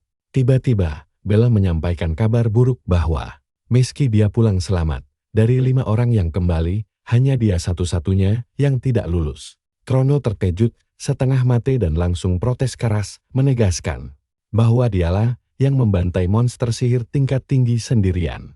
Melihat reaksi seheboh itu, Bel sampai agak terkejut. Sementara itu, 4 anak lainnya sedang menerima rencana kelulusan mereka. Gulika luar biasa senang setelah berhasil melancarkan trik licik di balik layar. Kepala pelayan kemudian datang memberi selamat, serta mengakui betapa beratnya ujian kelulusan tahun ini. Dia merasa senang melihat 4 kandidat berhasil lolos, dan yakin sang Lord juga akan sangat puas. Bocah-bocah yang lulus pun semakin jemawa dan mulai sesumbar ingin mengalahkan lebih banyak monster. Setelahnya, kepala pelayan memberi libur khusus 3 hari untuk memulihkan diri dan melatih keahlian. Setelah para kandidat bersiap pergi, sang kepala pelayan diam-diam mengawasi mereka dengan tatapan curiga karena mencium aroma kejanggalan yang aneh. Dia lalu menyebutkan bahwa kalian pasti tahu kan kelakuan si Gulika ini. Dengan muka tembok, dia tetap berlagak percaya diri. Sementara Helas yang berambut hijau berkomentar kalau Gulika berhasil membunuh monster yang bahkan telah menghabisi pengawas mereka. Hellas menambahkan, kalau dia mendengar Gulika menyelamatkan Si, lalu bertanya penuh keraguan tentang kebenaran hal hebat itu. Si sampah itu dengan sombong berkilah, tidak akan membeberkan trik rahasianya begitu saja dengan alasan mereka semua adalah rival di istana ini. Setelah pemuda berambut hijau itu pergi, Gulika langsung mandi keringat dingin. Merasa sangat cemas memikirkan kebohongan besar yang dibuatnya. Cerita lalu mundur sejenak ke momen kritis sesaat setelah Si jatuh pingsan di tanah. Teringat pesan licik ibunya, si adik tamak ini langsung memutuskan koneksi mayat hidup Si beserta rantainya. Dia lalu mengarang cerita palsu dan mengklaim dialah yang membunuh monster tingkat A dan menolong Si. Belakangan, kepala pelayan menghadap sang Lord, menyatakan dia masih tidak percaya Gulika sanggup melakukan itu. Dia yakin saat pengawas tewas dan kristal pecah, energi mana yang terdeteksi kala itu jelas-jelas milik Si, bukan Gulika. Dia lalu bertanya, apakah sang Lord mencurigai keanehan ini? Namun, karena sang Lord menjawab tidak ada, kepala pelayan meminta maaf lalu mundur. Lord Gilgran tersenyum licik, berpikir ada hal menarik di antara anak-anaknya, dan merasa sangat bersemangat untuk mengungkapnya segera. Sementara itu, Gulika berputar-putar di sekitar air mancur dengan girang. Tidak sabar ingin mendapat pujian ibunya saat memamerkan lencana. Si pasti murka, tapi dia memilih masa bodoh. Mendengar ibunya memanggil, Gulika melambaikan tangan kegirangan. Tapi, kebahagiaan si bocah langsung hancur seketika karena jagoan kita mendadak mencengkeram kepalanya, lalu membantingnya dengan kasar hingga menabrak sang ibu ke dalam kolam. Gulika bingung setengah mati dengan apa yang terjadi, dan berusaha bangkit sambil bertanya ada apa. Di sana dia melihat Si berdiri penuh perban di hadapannya, meminta penjelasan soal dongeng yang disebarkannya. Melihat sang kakak, Gulika sadar kalau posisinya sangat terancam dan hanya bisa menggeleng ketakutan. Dia tampak ragu-ragu sementara Bel dan ibunya menonton dengan cemas dari kejauhan, yakin bahwa Si telah kehilangan akal sehatnya. Jagoan kita mendesaknya sekali lagi dan menuntut jawaban. Si lalu menyindir, kenapa dia tidak lulus, padahal dialah yang menumbangkan monster sihir tingkat A tersebut. Gulika bahkan tidak berani membela diri sama sekali. Si langsung menuduh si pecundang telah merampas semua hasil pencapaiannya tanpa rasa bersalah. Dia memperingatkan adik sialannya itu bahwa jawaban berikutnya akan menentukan apakah dia pulang hidup-hidup atau tidak. Tapi si bodoh malah pura-pura tidak tahu apa-apa dan terus mengelak. Si pirang ngotot menuduh Si mengarang cerita tanpa bukti konkret. Namun sebelum kalimatnya selesai diucapkan, jagoan kita melayangkan sundulan maut tepat ke wajah Gulika hingga membuat si pirang itu terpental jauh melintasi air mancur seperti batu hanyut. Sambil memegangi kepalanya kesakitan, Si menghampirinya dan menegaskan jika dia mengaku si bodoh itu hanya akan mendapat pukulan ringan. Tapi, karena dia memilih berbohong, bersiaplah untuk mati sekarang juga. Gulika langsung panik ketakutan. Beruntung Bel buru-buru menengahi dan meminta tuan muda untuk segera berhenti karena membunuh anggota keluarga dilarang keras di wilayah kediaman ini. Jagoan kita jelas sangat kesal dengan batasan baru tersebut. Namun, si rambut pirang malah kembali berisik dan berargumen pecundang tanpa rencana tidak berhak menantangnya kecuali lewat duel resmi. Ini nih yang bikin Si mendapat ide bagus. Jadi kalian dan aku akan segera melihat cara dia membereskannya. Nah, kalian dan aku bakal lihat si karakter utama membereskan bocah manja ini dengan cepat. Si pirang langsung panik mencari jalan kabur. Tapi Si memojokkannya dan bilang duel ini bakal menghemat waktu. Jadi dia tidak perlu lagi mendengarkan ocehan tidak berguna itu. Gulika beralasan kalau dia sangat kelelahan. Tapi ibunya langsung memotong ucapannya sebelum dia sempat melanjutkan alasannya dan malah mendesaknya untuk menerima tantangan tersebut. Ibunya dengan bangga menyuruhnya menunjukkan kekuatan aslinya. Mengklaim ini bukan masalah bagi putranya yang katanya sukses mengalahkan monster kelas A tanpa kesulitan. Sebelum si pirang sempat membela diri, Si langsung menjambak kerahnya dan mencelupkannya ke dalam air mancur. Gulika pun tersedak dan meronta-ronta panik, sementara Si dengan sangat santai bertanya, apakah dia mau menerima duelnya sekarang. Si bahkan menyindir betapa mudahnya hal ini bagi jenius yang lolos ujian. Si bodoh itu tetap menolak keras, jadi Si langsung menenggelamkan kepalanya lagi dan menyiksanya dengan air sampai dia akhirnya menyerah. Ibunya malah terus menyemangati putranya yang payah itu untuk bangkit bertarung. Sementara saudara-saudaranya yang lain menonton dari pinggir sambil berpikir kalau si kali ini benar-benar sudah gila. Bel menatap kejadian itu dengan ngeri dan tidak percaya. Namun jauh di lubuk hatinya, si sadar bahwa menyiksa bocah manja seperti ini sebenarnya sangat menjatuhkan harga dirinya sebagai mantan dewa Padang Kiltia. Tapi di sisi lain, dia harus bisa mendekati Tuan Gilgan demi bisa membongkar rahasia di balik kekuatan mengerikan dari sang ahli nujum dan mengalahkannya selamanya. Ini adalah satu-satunya jalan yang harus dia ambil, karena setelah berinkarnasi, tidak ada jaminan dia akan mendapatkan kesempatan emas seperti ini lagi seumur hidupnya. Dia pun bertanya kepada si Piran untuk terakhir kalinya, dan Gulika akhirnya menyerah karena tidak tahan lagi dengan tekanan itu. Tapi tepat pada saat itu, sosok ketiga mendadak menginterupsi saat saudara berambut hijau melangkah maju dan menyatakan bahwa pertunjukan konyol ini sudah cukup. Mereka saling menatap dalam diam, dan Si menyadari bahwa dia sama sekali tidak merasakan kehadiran orang ini sebelumnya. Saat dia mencoba mengingat namanya, tiba-tiba Gulika. Nah, di sini ketegangan mulai naik, teman-teman. Si memang tidak tahu apa maunya si rambut hijau ini.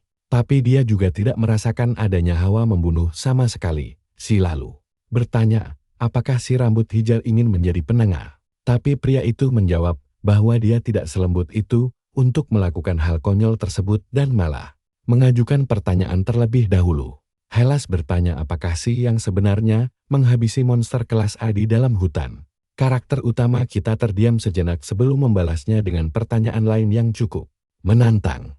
Dia bertanya apakah Hellas mau memberinya pujian jika hal itu memang benar. Hellas langsung mengerti maksud jawaban tersebut dan mengakui bahwa apapun kebenarannya, si Pirang Payah tidak mungkin melakukan itu. Dia kemudian memamerkan lencana kelulusannya dengan bangga dan mengumumkan bahwa dia juga berhasil lolos ujian dengan mudah. Jadi dia akan dengan senang hati menerima tantangan duel kapan saja. Seketika, aura hijau yang sangat pekat menyelimuti tubuhnya dan mengejutkan saudara-saudara di sana. Hellas menegaskan kembali agar Si melawannya saja karena kemampuannya mulai berkarat. Si hanya membalasnya dengan senyuman santai. Sementara Gulika dengan panik mencoba memperingatkan bahwa kakaknya yang satu ini berada di level yang sangat berbeda dan mustahil dikalahkan. Tapi karakter utama kita tidak peduli seberapa kuat lawannya. Dia langsung melepaskan aura birunya sendiri yang sangat dahsyat dan menyatakan bahwa dia juga sudah mulai bosan. Karena selama ini, dia hanya terus-terusan berhadapan dengan lawan-lawan yang lemah. Khawatir dengan keselamatan tuannya, Bel mencoba menghentikan mereka. Tapi Si langsung menyuruhnya untuk tidak ikut campur. Namun pelayan itu bersikeras bahwa mereka melakukan kesalahan fatal karena tidak memilih tempat resmi untuk duel. Sebab tanpanya duel ini tidak sah. Hellas akhirnya menatap Bel. Sementara itu, Si merasa kesal dan heran kenapa mereka tidak bisa bertarung di tempat ini saja. Si rambut hijau menyetujui ucapan Bel dan berkata mereka bisa diusir. Hal itu semakin membuat Si kesal dan dia pun langsung menjelek-jelekkan nama Gilgan. Mendengar ejekan itu, Hellas sangat murka karena ada yang berani menghina ayah mereka. Dia mengancam Si pantas mati berulang kali. Beberapa saat kemudian, kalian pasti sudah menebak kalau mereka akhirnya berkumpul di arena berdarah, tempat si rambut hijau mulai pamer mana. Sementara Si masuk dengan gaya santai seolah tempat itu miliknya sendiri. Dia bahkan sempat melihat dekorasi tengkorak di sekitarnya dan menganggap arena ini lelucon konyol. Tiba-tiba Bel memanggilnya. Bel memperingatkannya agar tidak memaksakan diri. Menjelaskan bahwa Hellas adalah petarung paling mengerikan di antara saudara-saudaranya. Dan semua lawannya tewas mengenaskan. Bahkan Tuan Gilgan sudah mengakui bakatnya sejak dini dan mengizinkannya ikut misi berbahaya sejak umur 8 tahun. Bukannya takut, Si malah tersenyum karena akhirnya bisa melawan orang kuat. Pelayan itu menyela lagi dan memberitahu bahwa Hellas dijuluki sang penuai mawar putih karena gerakannya yang luar biasa cepat hingga musuh tidak sempat berteriak sebelum tewas. Dia memintanya untuk berhati-hati, tapi Si malah bercanda konyol. Menanyakan apakah lawannya akan menari dengan mawar di mulutnya. Tiba-tiba, sebuah benda raksasa langsung jatuh dari langit. Dinding besi berduri raksasa langsung mengurung seluruh halaman. Karakter utama kita terkejut melihat hal itu. Namun segera tersenyum, menyadari sang kepala pelayan menyiapkan ini dengan serius. Karena tidak sabar, dia menyuruh si rambut hijau untuk segera memulai pertarungan. Hellas melangkah maju dengan mana hijaunya yang membara, lalu bertanya, apakah si sudah siap mati? Si sama sekali tidak gentar dan malah mengejek kalau dia kalah. Dia akan memanggilnya si bodoh putih.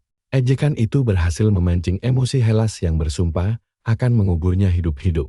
Sementara itu di kursi penonton, saudara-saudara yang lain sangat terkejut melihat si yang lemah berani menantang Hellas. Mendadak terjadi kehebohan di balkon saat sang penguasa akhirnya menampakkan diri, membuat Hellas dan semua orang terkejut setengah mati. Kepala pelayan langsung menyuruh semuanya diam, sementara si membatin dalam hatinya bahwa Gilgrant akhirnya memutuskan untuk keluar. Semua orang langsung berlutut memberi hormat kecuali si. Namun ayahnya sama sekali tidak peduli dan dengan santai menyuruh mereka bertarung sebaik mungkin. Dalam hati, pahlawan kita bergumam bahwa duel ini hanyalah batu loncatan untuk mendekati pria yang telah membunuh istrinya, sekaligus membongkar semua kebohongan yang disembunyikan. Kepala pelayan kemudian meminta sang penguasa untuk memberi aba-aba, dan dia pun mengangkat tangannya. Sebuah benda bercahaya tiba-tiba muncul di tengah arena, yang ternyata adalah sebuah gelas anggur. Hellas menatap gelas itu dengan fokus penuh. Sementara si tetap tersenyum santai seolah tidak menganggap serius pertarungan ini sama sekali. Begitu gelas itu pecah, si rambut hijau langsung menyerang dengan kecepatan penuh. Si nyaris tidak sempat menahan serangan kilat itu dengan pedangnya. Meski begitu, dia masih sempat mengejek Hellas. Dia menyindir apakah kakaknya itu sedang pamer di depan ayah mereka yang menonton dari atas. Kesal mendengarnya, Hellas tidak memberi ampun dan langsung menyerang kembali bertubi-tubi. Meski berhasil dipukul mundur, Hellas langsung melesat kembali sambil tetap mengincar lehernya. Si dengan santai mengejek, apakah dia punya obsesi aneh terhadap leher saat menepis serangannya. Sementara itu, penonton lain dibuat shock, termasuk kalian dan aku pastinya. Melihat si lemah si bertarung seimbang. Tiba-tiba, arena itu mulai memancarkan cahaya kuning terang. Hellas berteriak kalau dia hanya ingin membungkam mulut berisik itu untuk selamanya. Penonton pun semakin tercengang karena warna kuning menandakan tingkat mana miliknya sudah mencapai level 4. Si rambut hijau terus menyerang tanpa henti. Memaksa si hanya bisa menghindar dari badai serangan tersebut. Hingga akhirnya, satu tebasan berhasil mengenai dan mementalkan pahlawan kita. Yuk temani aku nonton momen seru waktu karakter utama terpental ke belakang arena, tapi dia berhasil. Ngerem tepat waktu sebelum tertusuk duri besi raksasa. Dia sadar kalau Hellas hebat banget. Buat bocah seumuran dia, kontrol mananya gokil habis. Tiba-tiba, karakter utama kita malah senyum dan mulai ngeluarin aura ala Goku Super Saiyan yang bikin semua orang melongo parah. Karakter utama kita nanya ke saudaranya, apakah gaya bertarung begitu masih mempan lawan pengguna? Mana level 4? Dia nantang Hellas lagi dan nyuruh sampah dari mawar putih itu buat buruan maju. Semua saudaranya langsung shock berat. Karena gak ada yang nyangka si bakal pamer kekuatan sedahsyat ini secara tiba-tiba. Pertarungan sengit mereka pun makin memanas dan terus berlanjut. Sementara itu, Tuan Gilgrant cuma nonton sambil senyum tipis yang misterius. Sang nekromancer itu berbisik pelan. Nyuruh anak-anaknya buat nunjukin kekuatan asli mereka yang selama ini disembunyiin. Hellas sendiri bingung setengah mati. Dia gak habis pikir gimana caranya bocah yang katanya gak punya mana ini bisa mendadak menguasai mana level 4 dari antah berantah. Dia curiga kalau bocah kita juga dapat berkah dari Tuan Gilgrant. Omongan itu langsung bikin si kaget karena dia baru dengar soal berkah itu hari ini. Makanya dia langsung nanya apa maksud dari berkah itu. Si malah bercanda nanya apa selama ini ada yang doain Hellas. Tapi si abang rambut hijau ini salah paham. Dia ngira candaan si itu tanda meremehkannya. Dia langsung ambil kesimpulan buruk dan teriak kalau dia gak sudi ada orang lain selain dirinya yang diakui oleh ayah mereka. Hellas langsung pasang kuda-kuda saat aura hijau menyelimuti tubuhnya. Lalu pedangnya berubah jadi senjata aneh penuh duri tajam. Tapi bocah kita malah mengejek senjata itu. Katanya senjata itu mirip tentakel menjijikan yang geli biar Hellas makin emosi. Kesal dijek, Hellas langsung tancapin pedangnya ke tanah sampai tanaman berduri menjalar ke mana-mana. Tanaman itu melesat cepat mengincar Si dari segala arah. Si nyaris gak sempat menghindar dari serangan super cepat itu. Bel buru-buru teriak minta Si tetap waspada. Sambil melompat menghindari kepungan tanaman rambat itu. Si sadar kalau Hellas sangat pintar ngontrol auranya demi serangan presisi. Beda sama auranya yang bocor kemana-mana tanpa arah. Nah, di sini ketegangan mulai kerasa. Karakter utama kita sadar auranya cepat habis kayak keran bocor yang kebuka semua. Kalau tarung kelamaan, dia bisa kalah telak.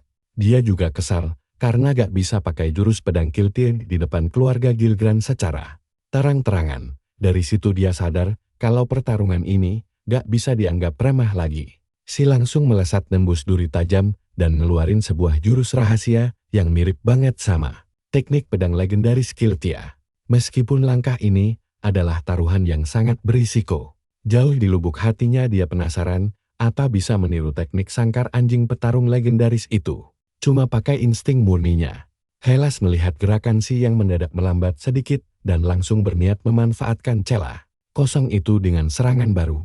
Untungnya bocah kita masih sempat menangkisnya tepat waktu. Saat debu pertempuran mulai mereda, Tuan Gilgran nonton dengan tampang kecewa yang bikin Hellas langsung panik setengah mati di dalam hati. Bocah berambut hijau itu teriak dengan kencang kalau cuma dia yang layak menerima berkat dari sang ayah. Dia gak sudi posisi berharga itu direbut oleh orang gak berguna kayak Si malah beneran heran kenapa ada orang yang sebegitu terobsesinya sama ayah gila macam Tuan Gilgran. Hellas yang murka besar langsung berteriak kencang dan meluncurkan serangan mematikan. Hellas berteriak kalau serangan brutal ini bakal jadi akhir riwayat Si selamanya. Tapi di luar dugaan, Si melepaskan aura luar biasa besar dan menangkis tebasan itu tanpa usaha keras. Di detik itu, dia ingat cara bertarung lamanya waktu masih hidup jadi Chronogas dulu. Mau sesulit apapun situasinya, dia selalu bisa menerobos rintangan berat dengan kekuatannya sendiri. Hal-hal kecil yang mengganggu gak pernah penting buat dia selama dia bisa mendaratkan satu serangan. Mematikan berkekuatan penuh, senyum percaya diri langsung merekah lebar di wajahnya. Nan, kalian lihat sendiri kan? Hellas terpental jauh cuma pakai tekanan angin doang. Seluruh penonton melongo gak percaya pas melihat wujud transformasi barunya sempurna. Tuan Gilgran senyum senang melihat wujud prajurit yang diselimuti kobaran api aura membara. Ditambah kilatan petir yang menyambar liar di sekeliling tubuh Si saat itu. Bikin dia mirip manusia super di dunia fantasi. Penonton cuma bisa diam terpaku waktu Si dengan tenang bilang bakal motong habis semua duri tanaman liar Hellas. Hellas shock bukan main melihat peningkatan kekuatan musuhnya yang mendadak gila-gilaan. Si langsung melesat maju menyerang pakai kapak mana raksasa miliknya. Bocah rambut hijau itu nyaris kena tebasan dan mundur sempoyongan. Efek kejut dari serangan Si terus meluncur ke depan sampai ngehancurin dinding arena. Penonton masih melongo heran, gak percaya kalau ini Si yang dulu gak punya kekuatan apa-apa. Bel pun ikutan kaget dan bingung apa yang terjadi. Hellas ngelihat kehancuran di belakangnya dan mengejek jurus itu payah banget. Dia nuduh Si niru teknik perubahannya, tapi Si langsung membalas omongannya. Si nyuruh dia gak usah kepedet dan ngejek Hellas cuma kayak rumput liar biasa. Jelas aja Si rambut hijau makin murka dan teriak bakal membalasnya nanti. Dia maju secepat kilat, tapi bocah kita santai banget ngehindarin serangannya berkali-kali. Hellas frustrasi setengah mati karena gak ada satupun serangannya yang kena. Si terus memprovokasi musuhnya dengan bilang kalau tanaman Hellas itu cuma gulma pengganggu yang terus menjalar liar, makanya harus dicabut sampai ke akar-akarnya. Si langsung menghantam kapaknya ke tanah. Hantaman itu memaksa Hellas mundur jauh ke belakang. Dia kesal karena gaya pedang Si berantakan banget. Tapi tiba-tiba dia terdiam pas melirik ke arah balkon. Dia melihat ayahnya dan sadar kalau Tuan Gilgran sama sekali gak melihat dia lagi. Melainkan fokus penuh ke Si. Hati Si rambut hijau langsung hancur seketika. Rasa takut luar biasa mulai merayap di dadanya. Hellas keringat dingin karena takut dibuang. Matanya berkaca-kaca sambil terus meracau kalau hal ini gak mungkin terjadi.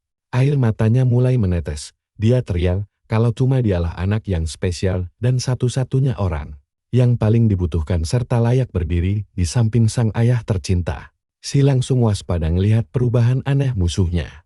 Mata Hellas perlahan berubah jadi hitam pekat sambil meracau, kalau cuma dia yang bakal nemenin ayahnya selamanya.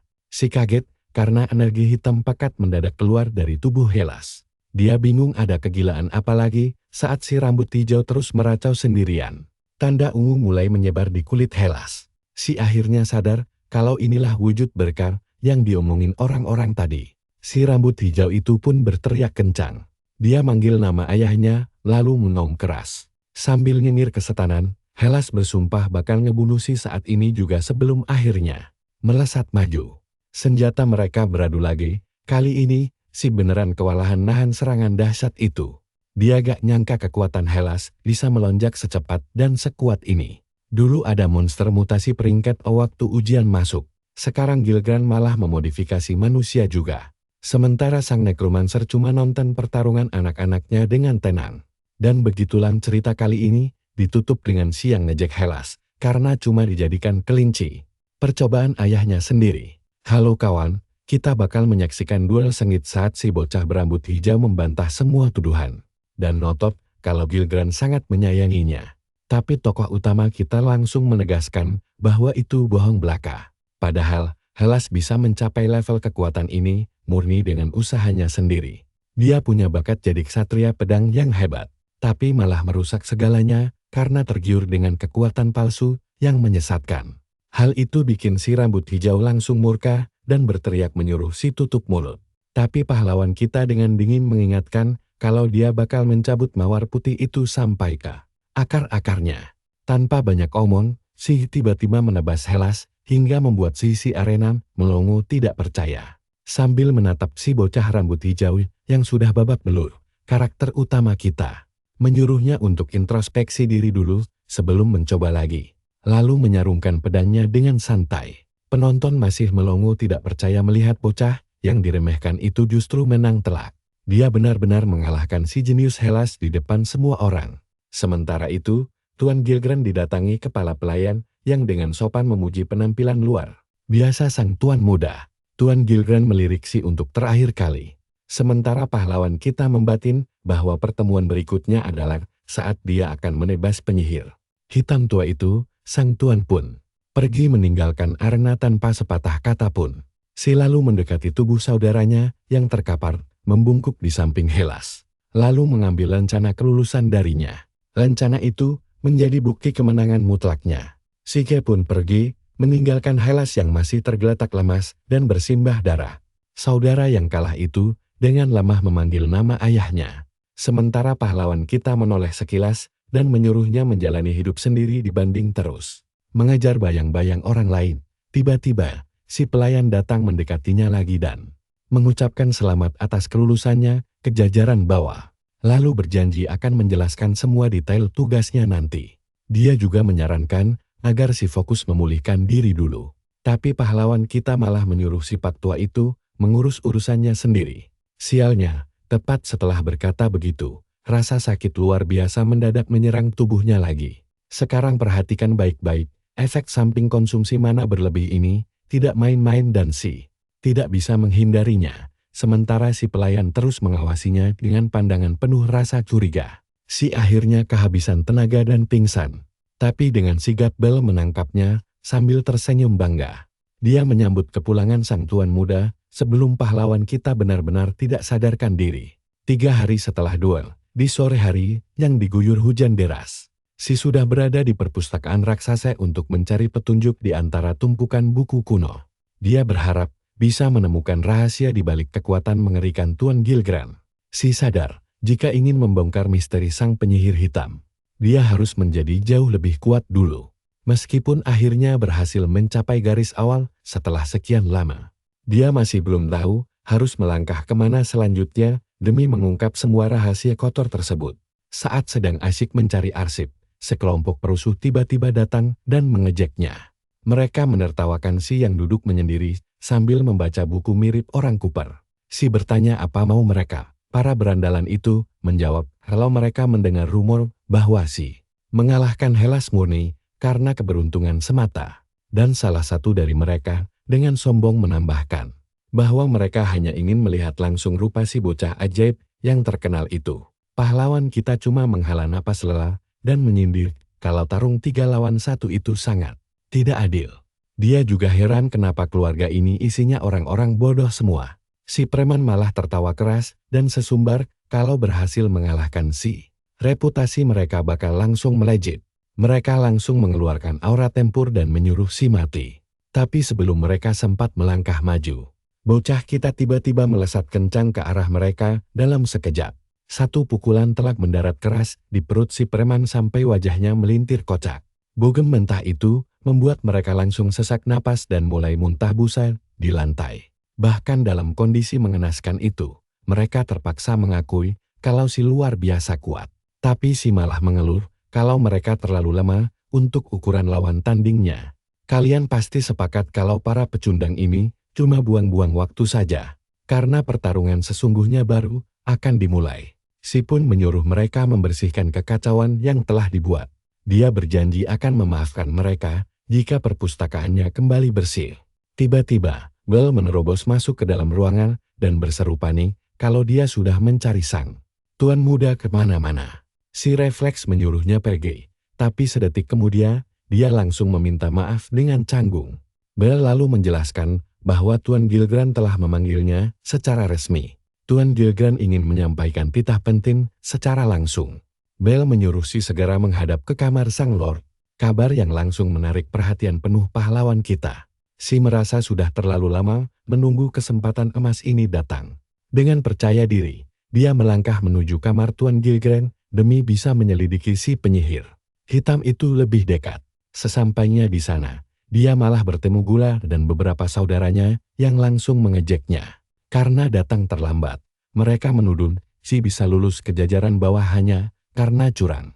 Namun pahlawan kita sama sekali tidak berniat meladeni tuduhan kekanak-kanakan itu. Dia terus melangkah mengabaikan mereka, hingga perhatiannya mendadak terlalu ke saudara ketiganya. Ada sesuatu yang terasa sangat ganjil dan berbeda dari orang tersebut. Namun sebelum sempat berpikir lebih jauh, si pelayan memanggil namanya dan memuji penampilannya saat duel kemarin. Tanpa membuang waktu, si kepala pelayan langsung menyampaikan titah langsung dari Tuan Gilgran. Dan si pun memutuskan untuk mendengarkannya dengan tenang terlebih dahulu. Isinya adalah perintah untuk pergi sejauh 20 Oriam ke arah utara demi mempertahankan reruntuhan Historia selama 6 bulan ke depan tanpa terkecuali. Si langsung protes dan menanyakan alasannya. Kenapa setelah susah payah masuk jajaran bawah, dia masih belum diizinkan untuk melayani langsung di sisi ayahnya. Si pelayan menjelaskan dengan tenang bahwa meski kesempatan itu pasti datang, misi ini tetap sangat krusial. Darah pahlawan kita pun langsung mendidih menahan amarah. Bagi si, tugas ini tidak ada bedanya dengan pengasingan ke tempat antah berantah. Semua kerja kerasnya selama ini akan sia-sia jika dia pergi sekarang. Namun si pelayan menambahkan bahwa ritual khusus akan digelar di reruntuhan Historia setelah masa 6 bulan selesai. Ritual itu bertujuan untuk memperkuat sihir hitam Gilgran agar tidak tertandingi. Kabar mengejutkan itu langsung membuat pahlawan kita terkejut setengah mati. Si kepala pelayan kemudian menjelaskan bahwa sang lord sendiri tidak akan turun ke medan perang.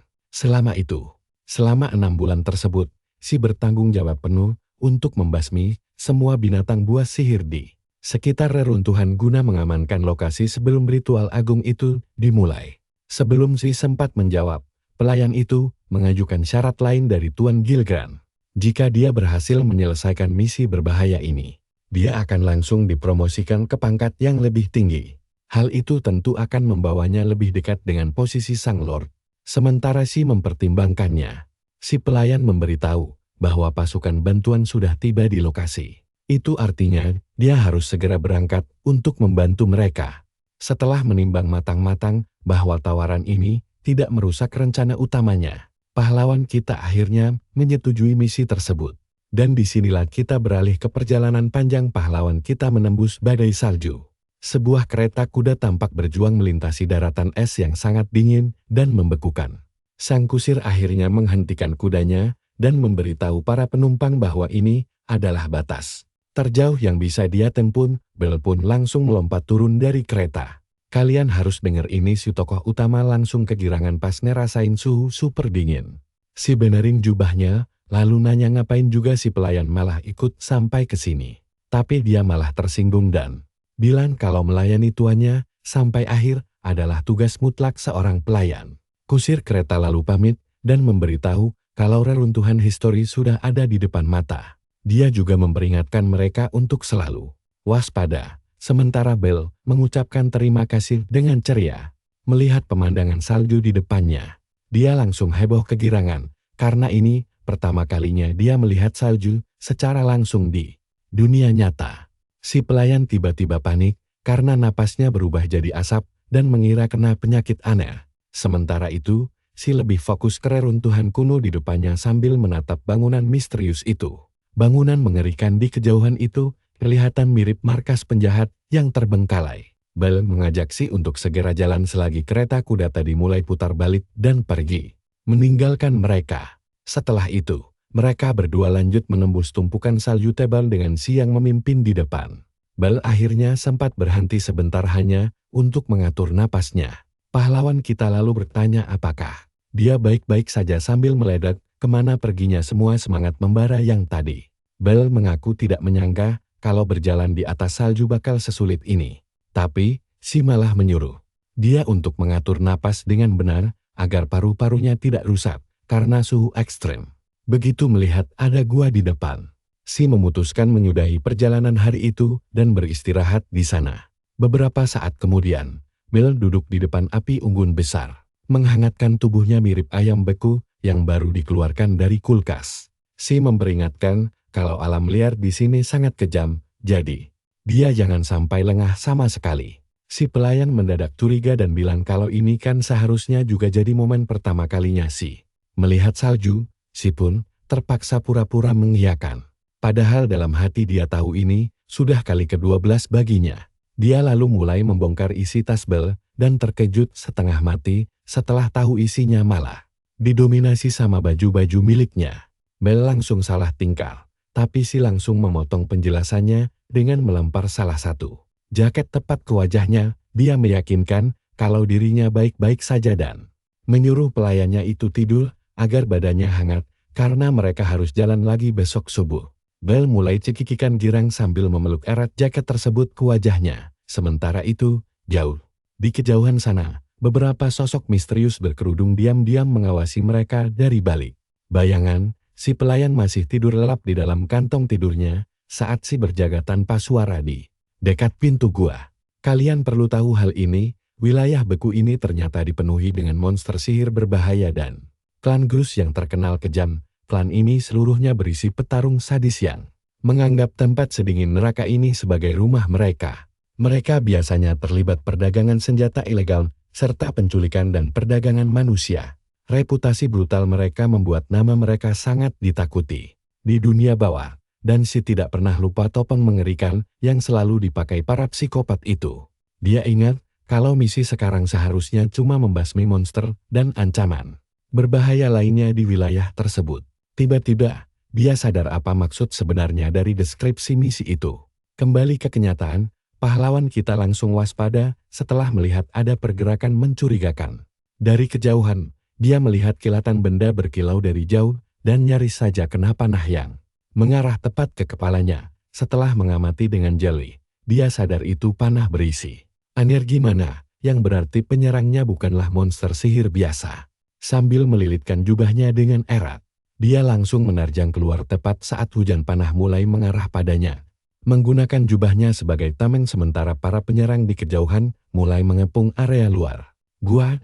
Dia langsung tahu kalau kelompok ini adalah petarung berpengalaman dari cara menyerang mereka yang sangat terkoordinasi, tapi semua itu tidak membuatnya gentar sedikit pun saat dia mencabut pedangnya dan langsung menerjang maju. Memanfaatkan kekuatan petirnya, si dengan mudah membantai musuh satu persatu sebelum akhirnya menyisakan satu orang terakhir. Pria berkerudung itu mulai keringat dingin melihat ujung pedang tajam menempel di tenggorokannya. Dia pun langsung menyerar, tapi si tetap tidak menurunkan kewaspadaannya. Dia menebak mereka bukan bagian dari klan Grus karena tidak ada yang memakai topeng seram itu, dan langsung meminta penjelasan lengkap. Kalian pasti mikir hal yang sama kan? Si penyerang ketakutan sambil senyum gugup. Lalu perlahan nunjukin lambang di dadanya dan ngejelasin kalau dia satu divisi sama si. Cuma lagi ospek anggota baru. Kejadian itu jelas bikin si kebingungan. Tiba-tiba, sebuah suara terdengar dari arah belakangnya. Memuji kalau anggota baru ini ternyata bukan sekadar anak bawang yang lemah dan tidak berguna. Suara itu milik wanita berambut biru dengan pakaian minim yang menunggangi kuda hitam. Dia minta maaf atas sambutan kasar anak buahnya dan memperkenalkan dirinya sebagai Kapten Perir, atasan baru si. Mendengar ucapan menghina dari wanita berpakaian minim itu, si langsung tidak menyukainya sejak awal. Sang kapten kembali mengejek dan menyuruhnya sadar diri kalau tempatnya hanyalah di kasta paling bawah. Saat si menyebutnya sombong, dia malah meremehkan fakta kalau adik kesayangannya bisa kalah dari orang seperti si terkejut saat tahu kalau wanita itu ternyata adalah kakak kandung Hellas dia. Mencoba memancingnya soal balas dendam. Tapi sang kapten menegaskan kalau dia sama sekali tidak peduli adiknya kalah. Dia memegang teguh moto keluarga Gilgran bahwa kekuatan adalah keadilan dan kelemahan adalah dosa. Setelah adu mulut itu, mereka pergi untuk menjemput Bel. Begitu si pelayan bangun dan melihat dua orang asing membungkuk di depannya saat tidur. Dia hampir lock out dari kehidupan karena kaget. Anak buah Kapten Perir memberitahu kalau si bodoh ini malah membawa pelayannya ikut misi berbahaya. Si bersumpah kalau Belle yang memaksa ikut. Sedangkan Belle bingung kenapa Kapten Perir ada di antah berantah ini. Akhirnya, mereka berdua menemani sang kapten menuju reruntuhan histori. Di perjalanan, Belle bertanya apa yang terjadi saat dia tidur. Lalu si menjelaskan kalau kapten tingkat menengah ini mencarinya untuk diajak ke sana. Karena penasaran, Belle bertanya ke wanita kurang bahan itu, apa dia tidak kedinginan memakai baju. Seminim itu, tepat saat itu, sang kapten dan si mendadak merasakan hawa kehadiran sesuatu yang sedang mendekat. Tiba-tiba saja, tanah di bawah mereka retak dan membelah kelompok menjadi dua kubu. Dari dalam retakan itu muncul ular raksasa bersisik hitam dengan rahang yang cukup besar untuk menelan sisi keluarga Gilgran. Belle langsung melongo shock melihatnya, sementara si langsung bersiap dalam mode tempur. Penasaran ingin melihat langsung kemampuan orang yang sudah mempermalukan adiknya. Sang kapten dengan santai menyuruh si untuk menunjukkan kebolehannya, kesal dengan perintah itu. Si balik bertanya kenapa dia harus menuruti ucapan wanita kurang bahan itu. Sang kapten mengingatkan kalau dia adalah atasannya dan punya kuasa penuh untuk mendepaknya. Mau tidak mau, si terpaksa bertarung saat ular bersisik hitam itu mulai melata mendekati mereka. Dia menyuruh wanita itu untuk membuka matanya lebar-lebar karena dia akan menunjukkan aksi yang luar biasa. Ular bersisik hitam itu kembali berbalik arah dan meluncurkan serangan ekor dari bawah tepat ke arahnya. Si cukup kesulitan mencari celah menyerang. Apalagi ditambah dengan ocehan sang kapten yang terus mengejeknya dan menyebutnya hanya besar omong saja. Kesal karena terus-menerus direcoki, si berteriak menyuruhnya duduk manis dan memperhatikan aksinya. Berdiri tepat di hadapan monster ular itu, si langsung mencabut pedangnya dan menyerang secara langsung. Dengan gerakan lincah, tebasannya mengenai tubuh besar monster itu, membuat si tersenyum bangga karena mengira ini akan jadi kemenangan yang sangat mudah bagi dirinya. Namun, senyuman itu langsung pudar saat dia sadar tebasannya bahkan tidak meninggalkan goresan di sisik ular tersebut. Sang kapten mengejek bahwa pelindung ular bersisik hitam itu jauh lebih keras daripada titanium. Ayunan pedang lemahnya tidak akan sanggup menembus pertahanan sekuat itu. Sekarang dia ingin melihat apa yang akan dilakukan si lemah banyak omong ini selanjutnya. Setelah menyindir balik atas keramat tidak berguna, barusan si pun langsung mengubah strateginya. Dengan aliran mana yang memperkuat tubuh serta pedangnya, dia kembali menerjang ular raksasa tersebut. Sang kapten seketika terdiam saking terkejutnya. Nah, kalian dan saya bakal lihat kapten itu melongo kaget melihat keahlian tingkat tinggi si dalam memadatkan mana, hingga dia menyadari kalau pemuda ini ternyata tidak selemah dugaannya. Kalian dan aku bakal melihat bagaimana si yang dikasih gelar pengecualian khusus tanpa alasan jelas langsung menebas titik-titik terlemah sisik ular raksasa itu. Tapi sayang, dia masih kurang tenaga. Tenaga itu sangat dibutuhkan untuk memberikan serangan mematikan.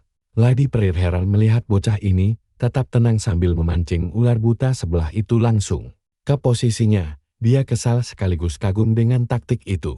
Strategi tidak tahu malu itu membuat sang kapten bersiap bertarung.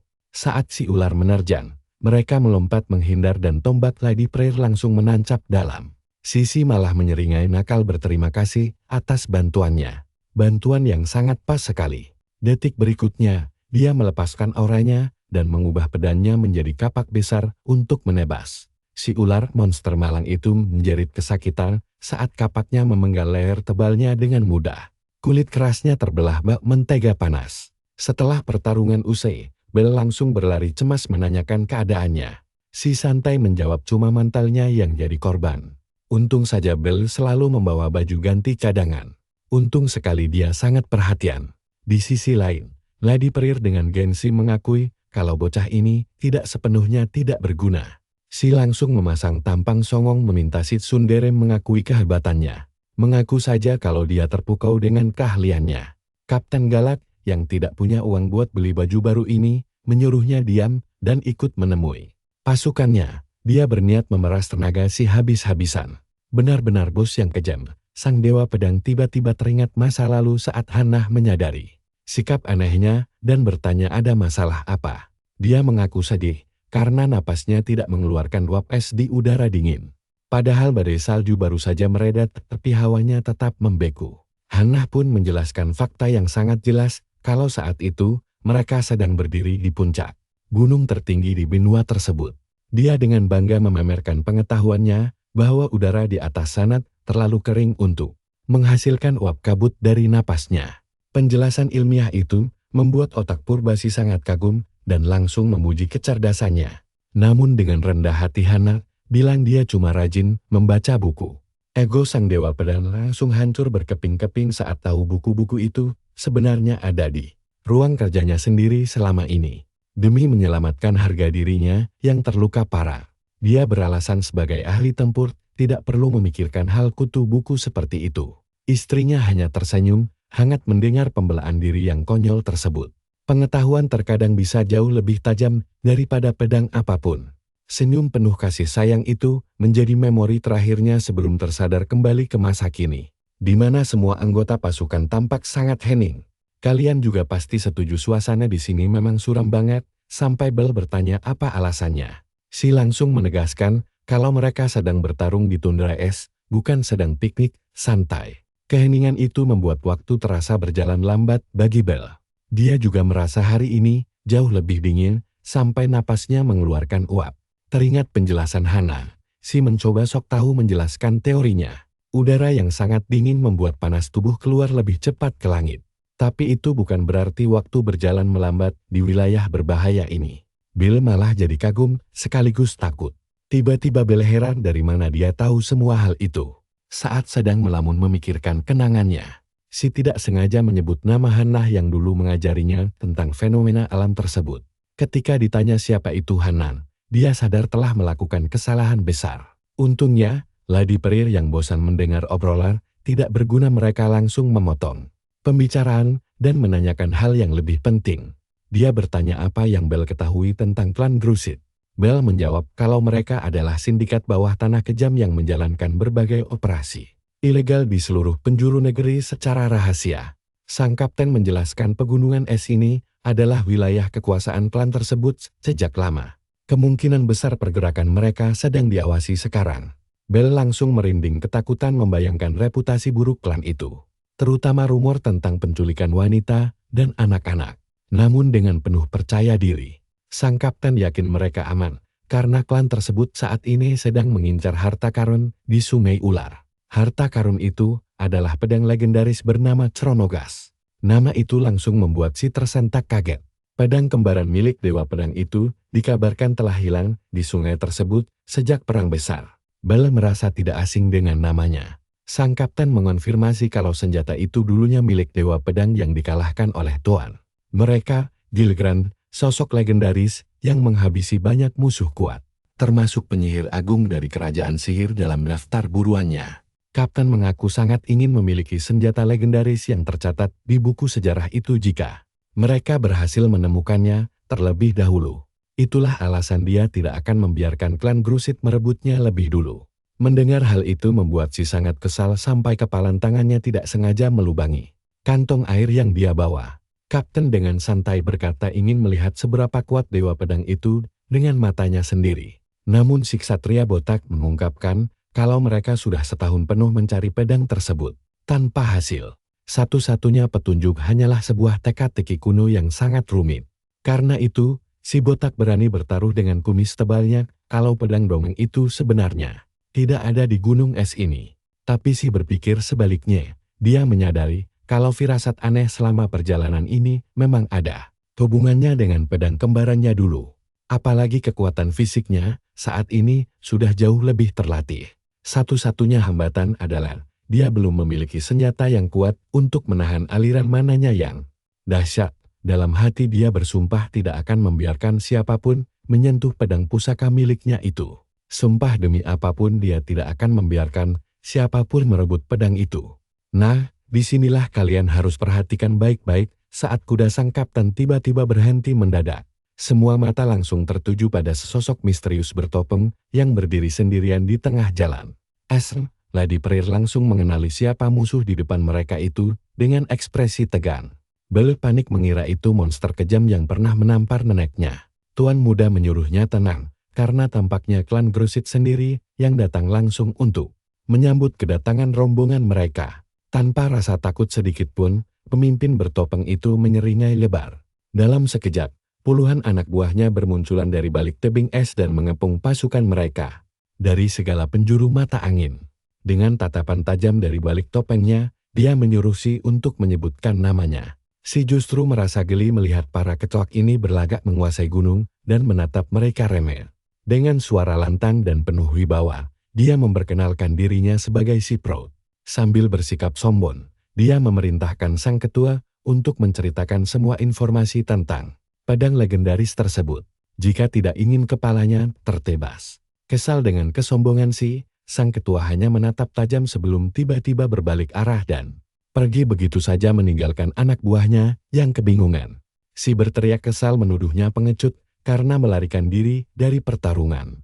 Namun Lady Perir menyuruhnya fokus pada musuh di depan mata yang sudah bersiap untuk mengoyak tubuh mereka. Klan Grusit Kaos Darah ini jelas tidak berniat menyisakan satupun dari mereka hidup-hidup. Dalam sekejap mata, kepungan mereka semakin rapat tanpa menyisakan celah sedikit pun untuk kabur. Melihat kerjasama taktis musuh yang rapi membuat Si diam-diam merasa kagum.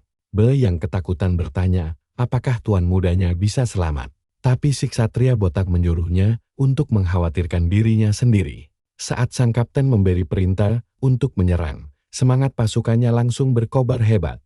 Melihat kapten wanita itu diselimuti aura merah membara membuat Si sadar kalau dia memang petarung tangguh. Dia memang layak menyandang gelar kapten tingkat menengah. Detik berikutnya, pertempuran brutal yang mempertaruhkan nyawa pun pecah. Seorang pemanah musuh mencoba menembak kapten dari arah belakang. Namun dengan santai sang kapten menepis anak panah itu menggunakan pedangnya seperti sedang menepuk nyamuk nakal. Ketangguhan wanita itu membuat musuh mulai ragu apakah dia benar-benar manusia. Si terus mengamati gerakannya dan menyadari kalau kontrol mana wanita ini jauh di atas Hellas. Mengalahkannya pasti akan sangat sulit kecuali dia sudah mempelajari gaya bertarungnya sejak awal. Si ksatria botak tertawa bangga, memuji kehebatan sang kapten yang legendaris di medan perang itu. Para pasukan pendukungnya pun mulai bersorak heboh memberi semangat agar dia bertarung lebih beringas. Langsung bersorak heboh, tapi teriakan mereka malah bikin fokus Si buyar sampai tidak sadar ada musuh menyerang. Waduh, kalian pasti penasaran kan apa yang terjadi selanjutnya? Tunggu kelanjutannya ya. Kalian harus ikut saya buat lihat Kapten Barbar satu ini. Belum sempat musuh menyerang, si kapten langsung menghantam kepala si malang itu pakai tendangan. Sepatunya yang brutal, orang aneh di luar sana pasti iri melihatnya. Sambil berdiri di atas prajurit Grusit, dia menyuruh yang lain berhenti melongo dan segera bergerak. Kalau tidak, dia mengancam bakal menusukkan tombaknya ke tempat yang tidak biasa lalu membakarnya. Ya. Meski ada beberapa cowok yang malah senang, Si jelas tidak mau ikutan dan memilih untuk pamer kekuatan. Dia memusatkan mana miliknya menjadi jubah teban di sekujur tubuh. Membuat Perir sangat terkejut karena dia bisa menggunakan teknik yang sama persis dengannya. Kelincahannya langsung meningkat drastis, sampai satu lompatan kecil saja membuatnya melesat maju. Bagaikan peluru, momentum serangannya mementalkan prajurit Gerusik yang malang itu seperti pin. Buling kapten wanita itu bahkan merasa hal ini sangat luar biasa. Yang bikin dia kagum adalah kontrol sempurna dan akurasi luar biasa di balik serangan itu.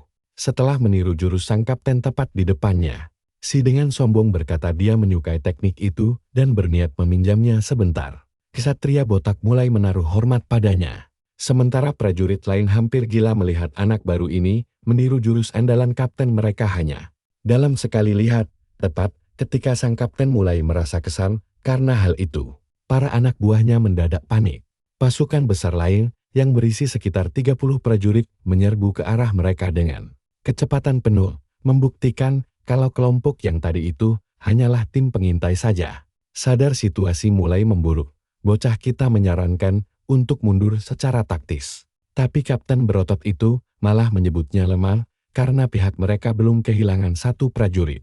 Pun saat ini, si kemudian mengingatkan si otak burung itu kalau misi utama mereka bukanlah melawan Grus sejak awal. Dia kesini cuma mau mencari petunjuk tentang pedang besarnya. Masih berharap kata-katanya bisa menembus tengkorak keras wanita itu. Dia memperingatkan kalau mereka hanya akan membuang nyawa dengan sia-sia. Sebagai tanggapan, kapten memberinya tatapan dingin dan menuduhnya menyembunyikan kekuatan penuhnya. Terkejut dengan tuduhan mendadak itu, dia langsung terdiam 1000 bahasa. Perir menjelaskan kalau meniru tekniknya membutuhkan kontrol mana tingkat ahli. Padahal, meskipun sudah melihatnya ratusan kali, tidak ada satupun anak buah terbaiknya yang bisa menirunya. Tapi entah bagaimana, si berhasil melakukannya pada percobaan pertama. Kontrol mana dan gerakannya juga jauh lebih efisien untuk anak seusianya. Jadi, dia mengejeknya dengan menyebut insting bertahan hidup si sangat payah. Si merasa kesal dengan analisisnya yang sangat akurat itu. Tapi sekarang bukan saatnya untuk berdebat. Tiba-tiba ekspresi sang kapten berubah menjadi sangat serius dan dia berkata akan mengurusi nanti. Sekarang, kalian perhatikan baik-baik di sini. Dia menyuruh si duduk tenang dan menikmati pertunjukan saat dia membantai musuh.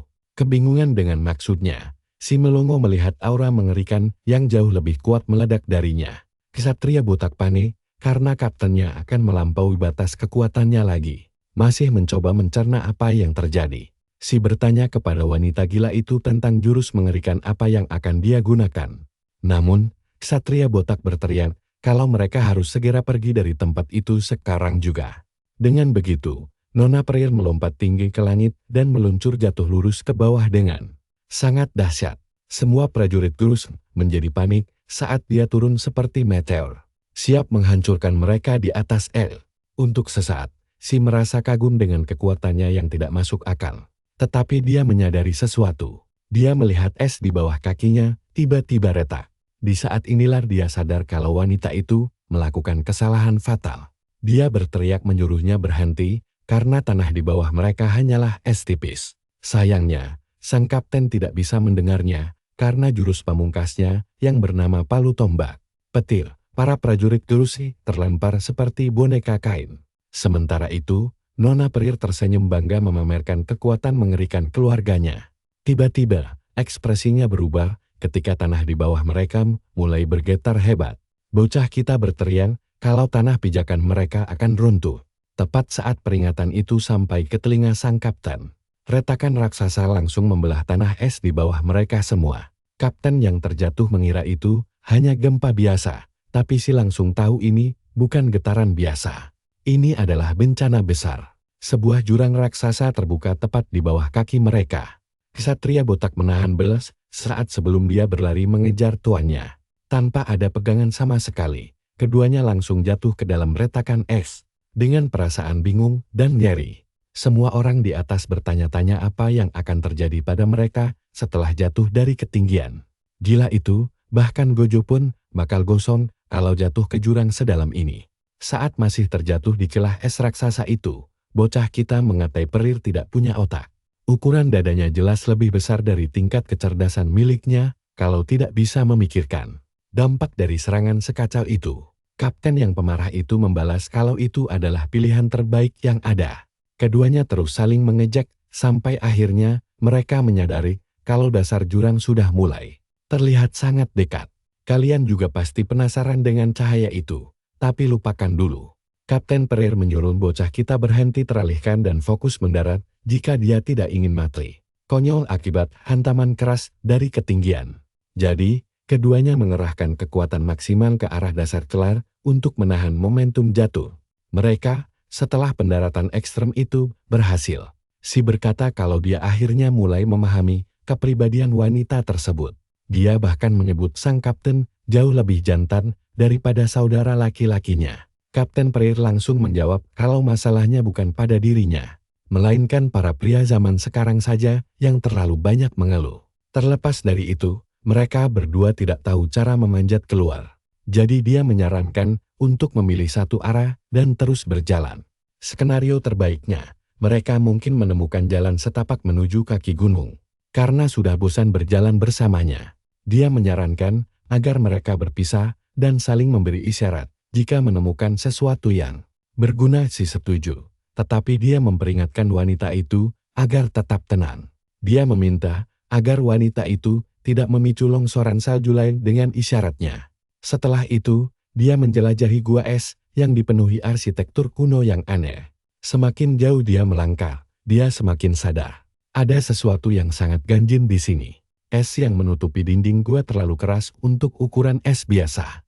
Rasanya lebih mirip batu obsidian karena dia bahkan tidak bisa menggoresnya tanpa memperkuat pedangnya.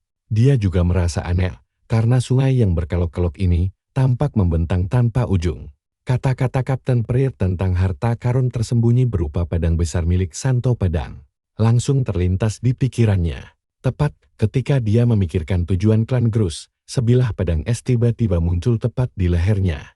Karena gagal merasakan kehadiran prajurit Grusik hingga detik terakhir, dia memuji kemampuan bertarung klan tersebut. Terkejut mendengar omongan seorang bocah, pria itu menuntut identitasnya. Sementara itu, si dengan cepat mengenali prajurit tersebut berkat kemampuan analisisnya yang tajam. Ternyata pria ini adalah bagian dari kelompok sebelumnya. Bocah kita memperkenalkan dirinya sebagai Siprot dan dengan berani menuntut agar prajurit Grusik menyerahkan informasi yang dia inginkan. Merasa tersinggung dengan kesombongan itu, sang prajurit mengarahkan pedangnya lebih dekat lagi. Gaya pedang elemen air miliknya hanya menyisakan kabut dingin di sekitar mereka. Prajurit Grusik itu dengan dingin memberitahu kalau kaumnya sangat membenci garis keturunan Pro yang dianggap kotor. Mereka bertanggung jawab atas hancurnya kehormatan klan tersebut. Sama sekali tidak peduli dengan luka kecil di pipinya. Si malah bertanya balik tentang harga diri apa yang tersisa dari klan mereka. Apalagi setelah pria ini kabur saat teman-temannya dihancurkan. Kesal dengan sikap sok tahu itu, sang prajurit menegaskan bahwa dia sangat benci tatapan arogan di mata si. Dia menduga garis keturunan Gilgran juga sedang mencari pedang legendaris tersebut. Itu berarti pedang suci tersebut terlalu berbahaya untuk dibiarkan begitu saja. Benar-benar bingung, si bertanya omong kosong apalagi yang sedang dibicarakan pria ini. Prajurit itu mulai kehilangan kesabaran dan menganggap si hanya berpura-pura bodoh. Dia menyatakan kalau akting murahan tidak akan menghentikan rencana klan Grus. Sambil menatap tajam ke arahnya, dia bersumpah akan menggunakan pedang Santo untuk membantai Gilgran dan memusnahkan seluruh keturunannya. Aura kuat langsung meledak di sekitarnya saat dia bersiap bertarung. Bocah kita sedikit terkejut melihat kegilaan musuhnya. Dia tidak menyangka orang gila ini ingin bertarung di bawah tanah yang bisa runtuh kapan saja. Selain itu, tampaknya klan Grusik sangat percaya kalau pedang besar tersebut memiliki kekuatan luar biasa. Karena klan Grus mempercayainya, dia sekarang yakin pedang itu memiliki keunggulan atas kekuatan misterius Gilgran. Awalnya, dia hanya berencana mencari senjata yang lebih kuat di masa depan nanti. Tapi sekarang dia harus merebut kembali pedang kepercayaannya itu. Tanpa membuang kata-kata lagi, keduanya langsung melesat saling menyerang. Nah, kalian pasti penasaran kan, bagaimana kelanjutan pertarungan sengit mereka ini? Kalian harus lihat ini bentrokan mereka langsung bikin kawah raksasa. Awalnya mereka kelihatan seimbang pas terpentan ke belakang, tapi pas si maju lagi, dia langsung Sadar kalau lawan kali ini jauh lebih ngeri dibanding prajurit Krusik lain yang pernah dia lawan. Kemampuan pedang orang ini benar-benar gila. Di sisi lain, kuda-kuda dan kekuatan Si juga bikin si prajurit Krus sadar kalau bocah di depannya ini bukan anggota keluarga Prut sembarangan.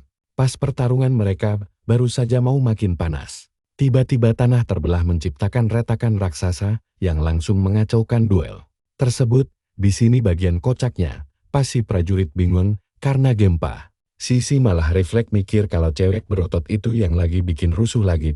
Tiba-tiba, naga berkepala 3 muncul menembus tanah es yang membeku. Prajurit Grusk itu langsung mengenali makhluk itu sebagai binatang sihir kuno. Karena si prajurit jelas lebih paham soal kadal raksasa itu dibanding dirinya.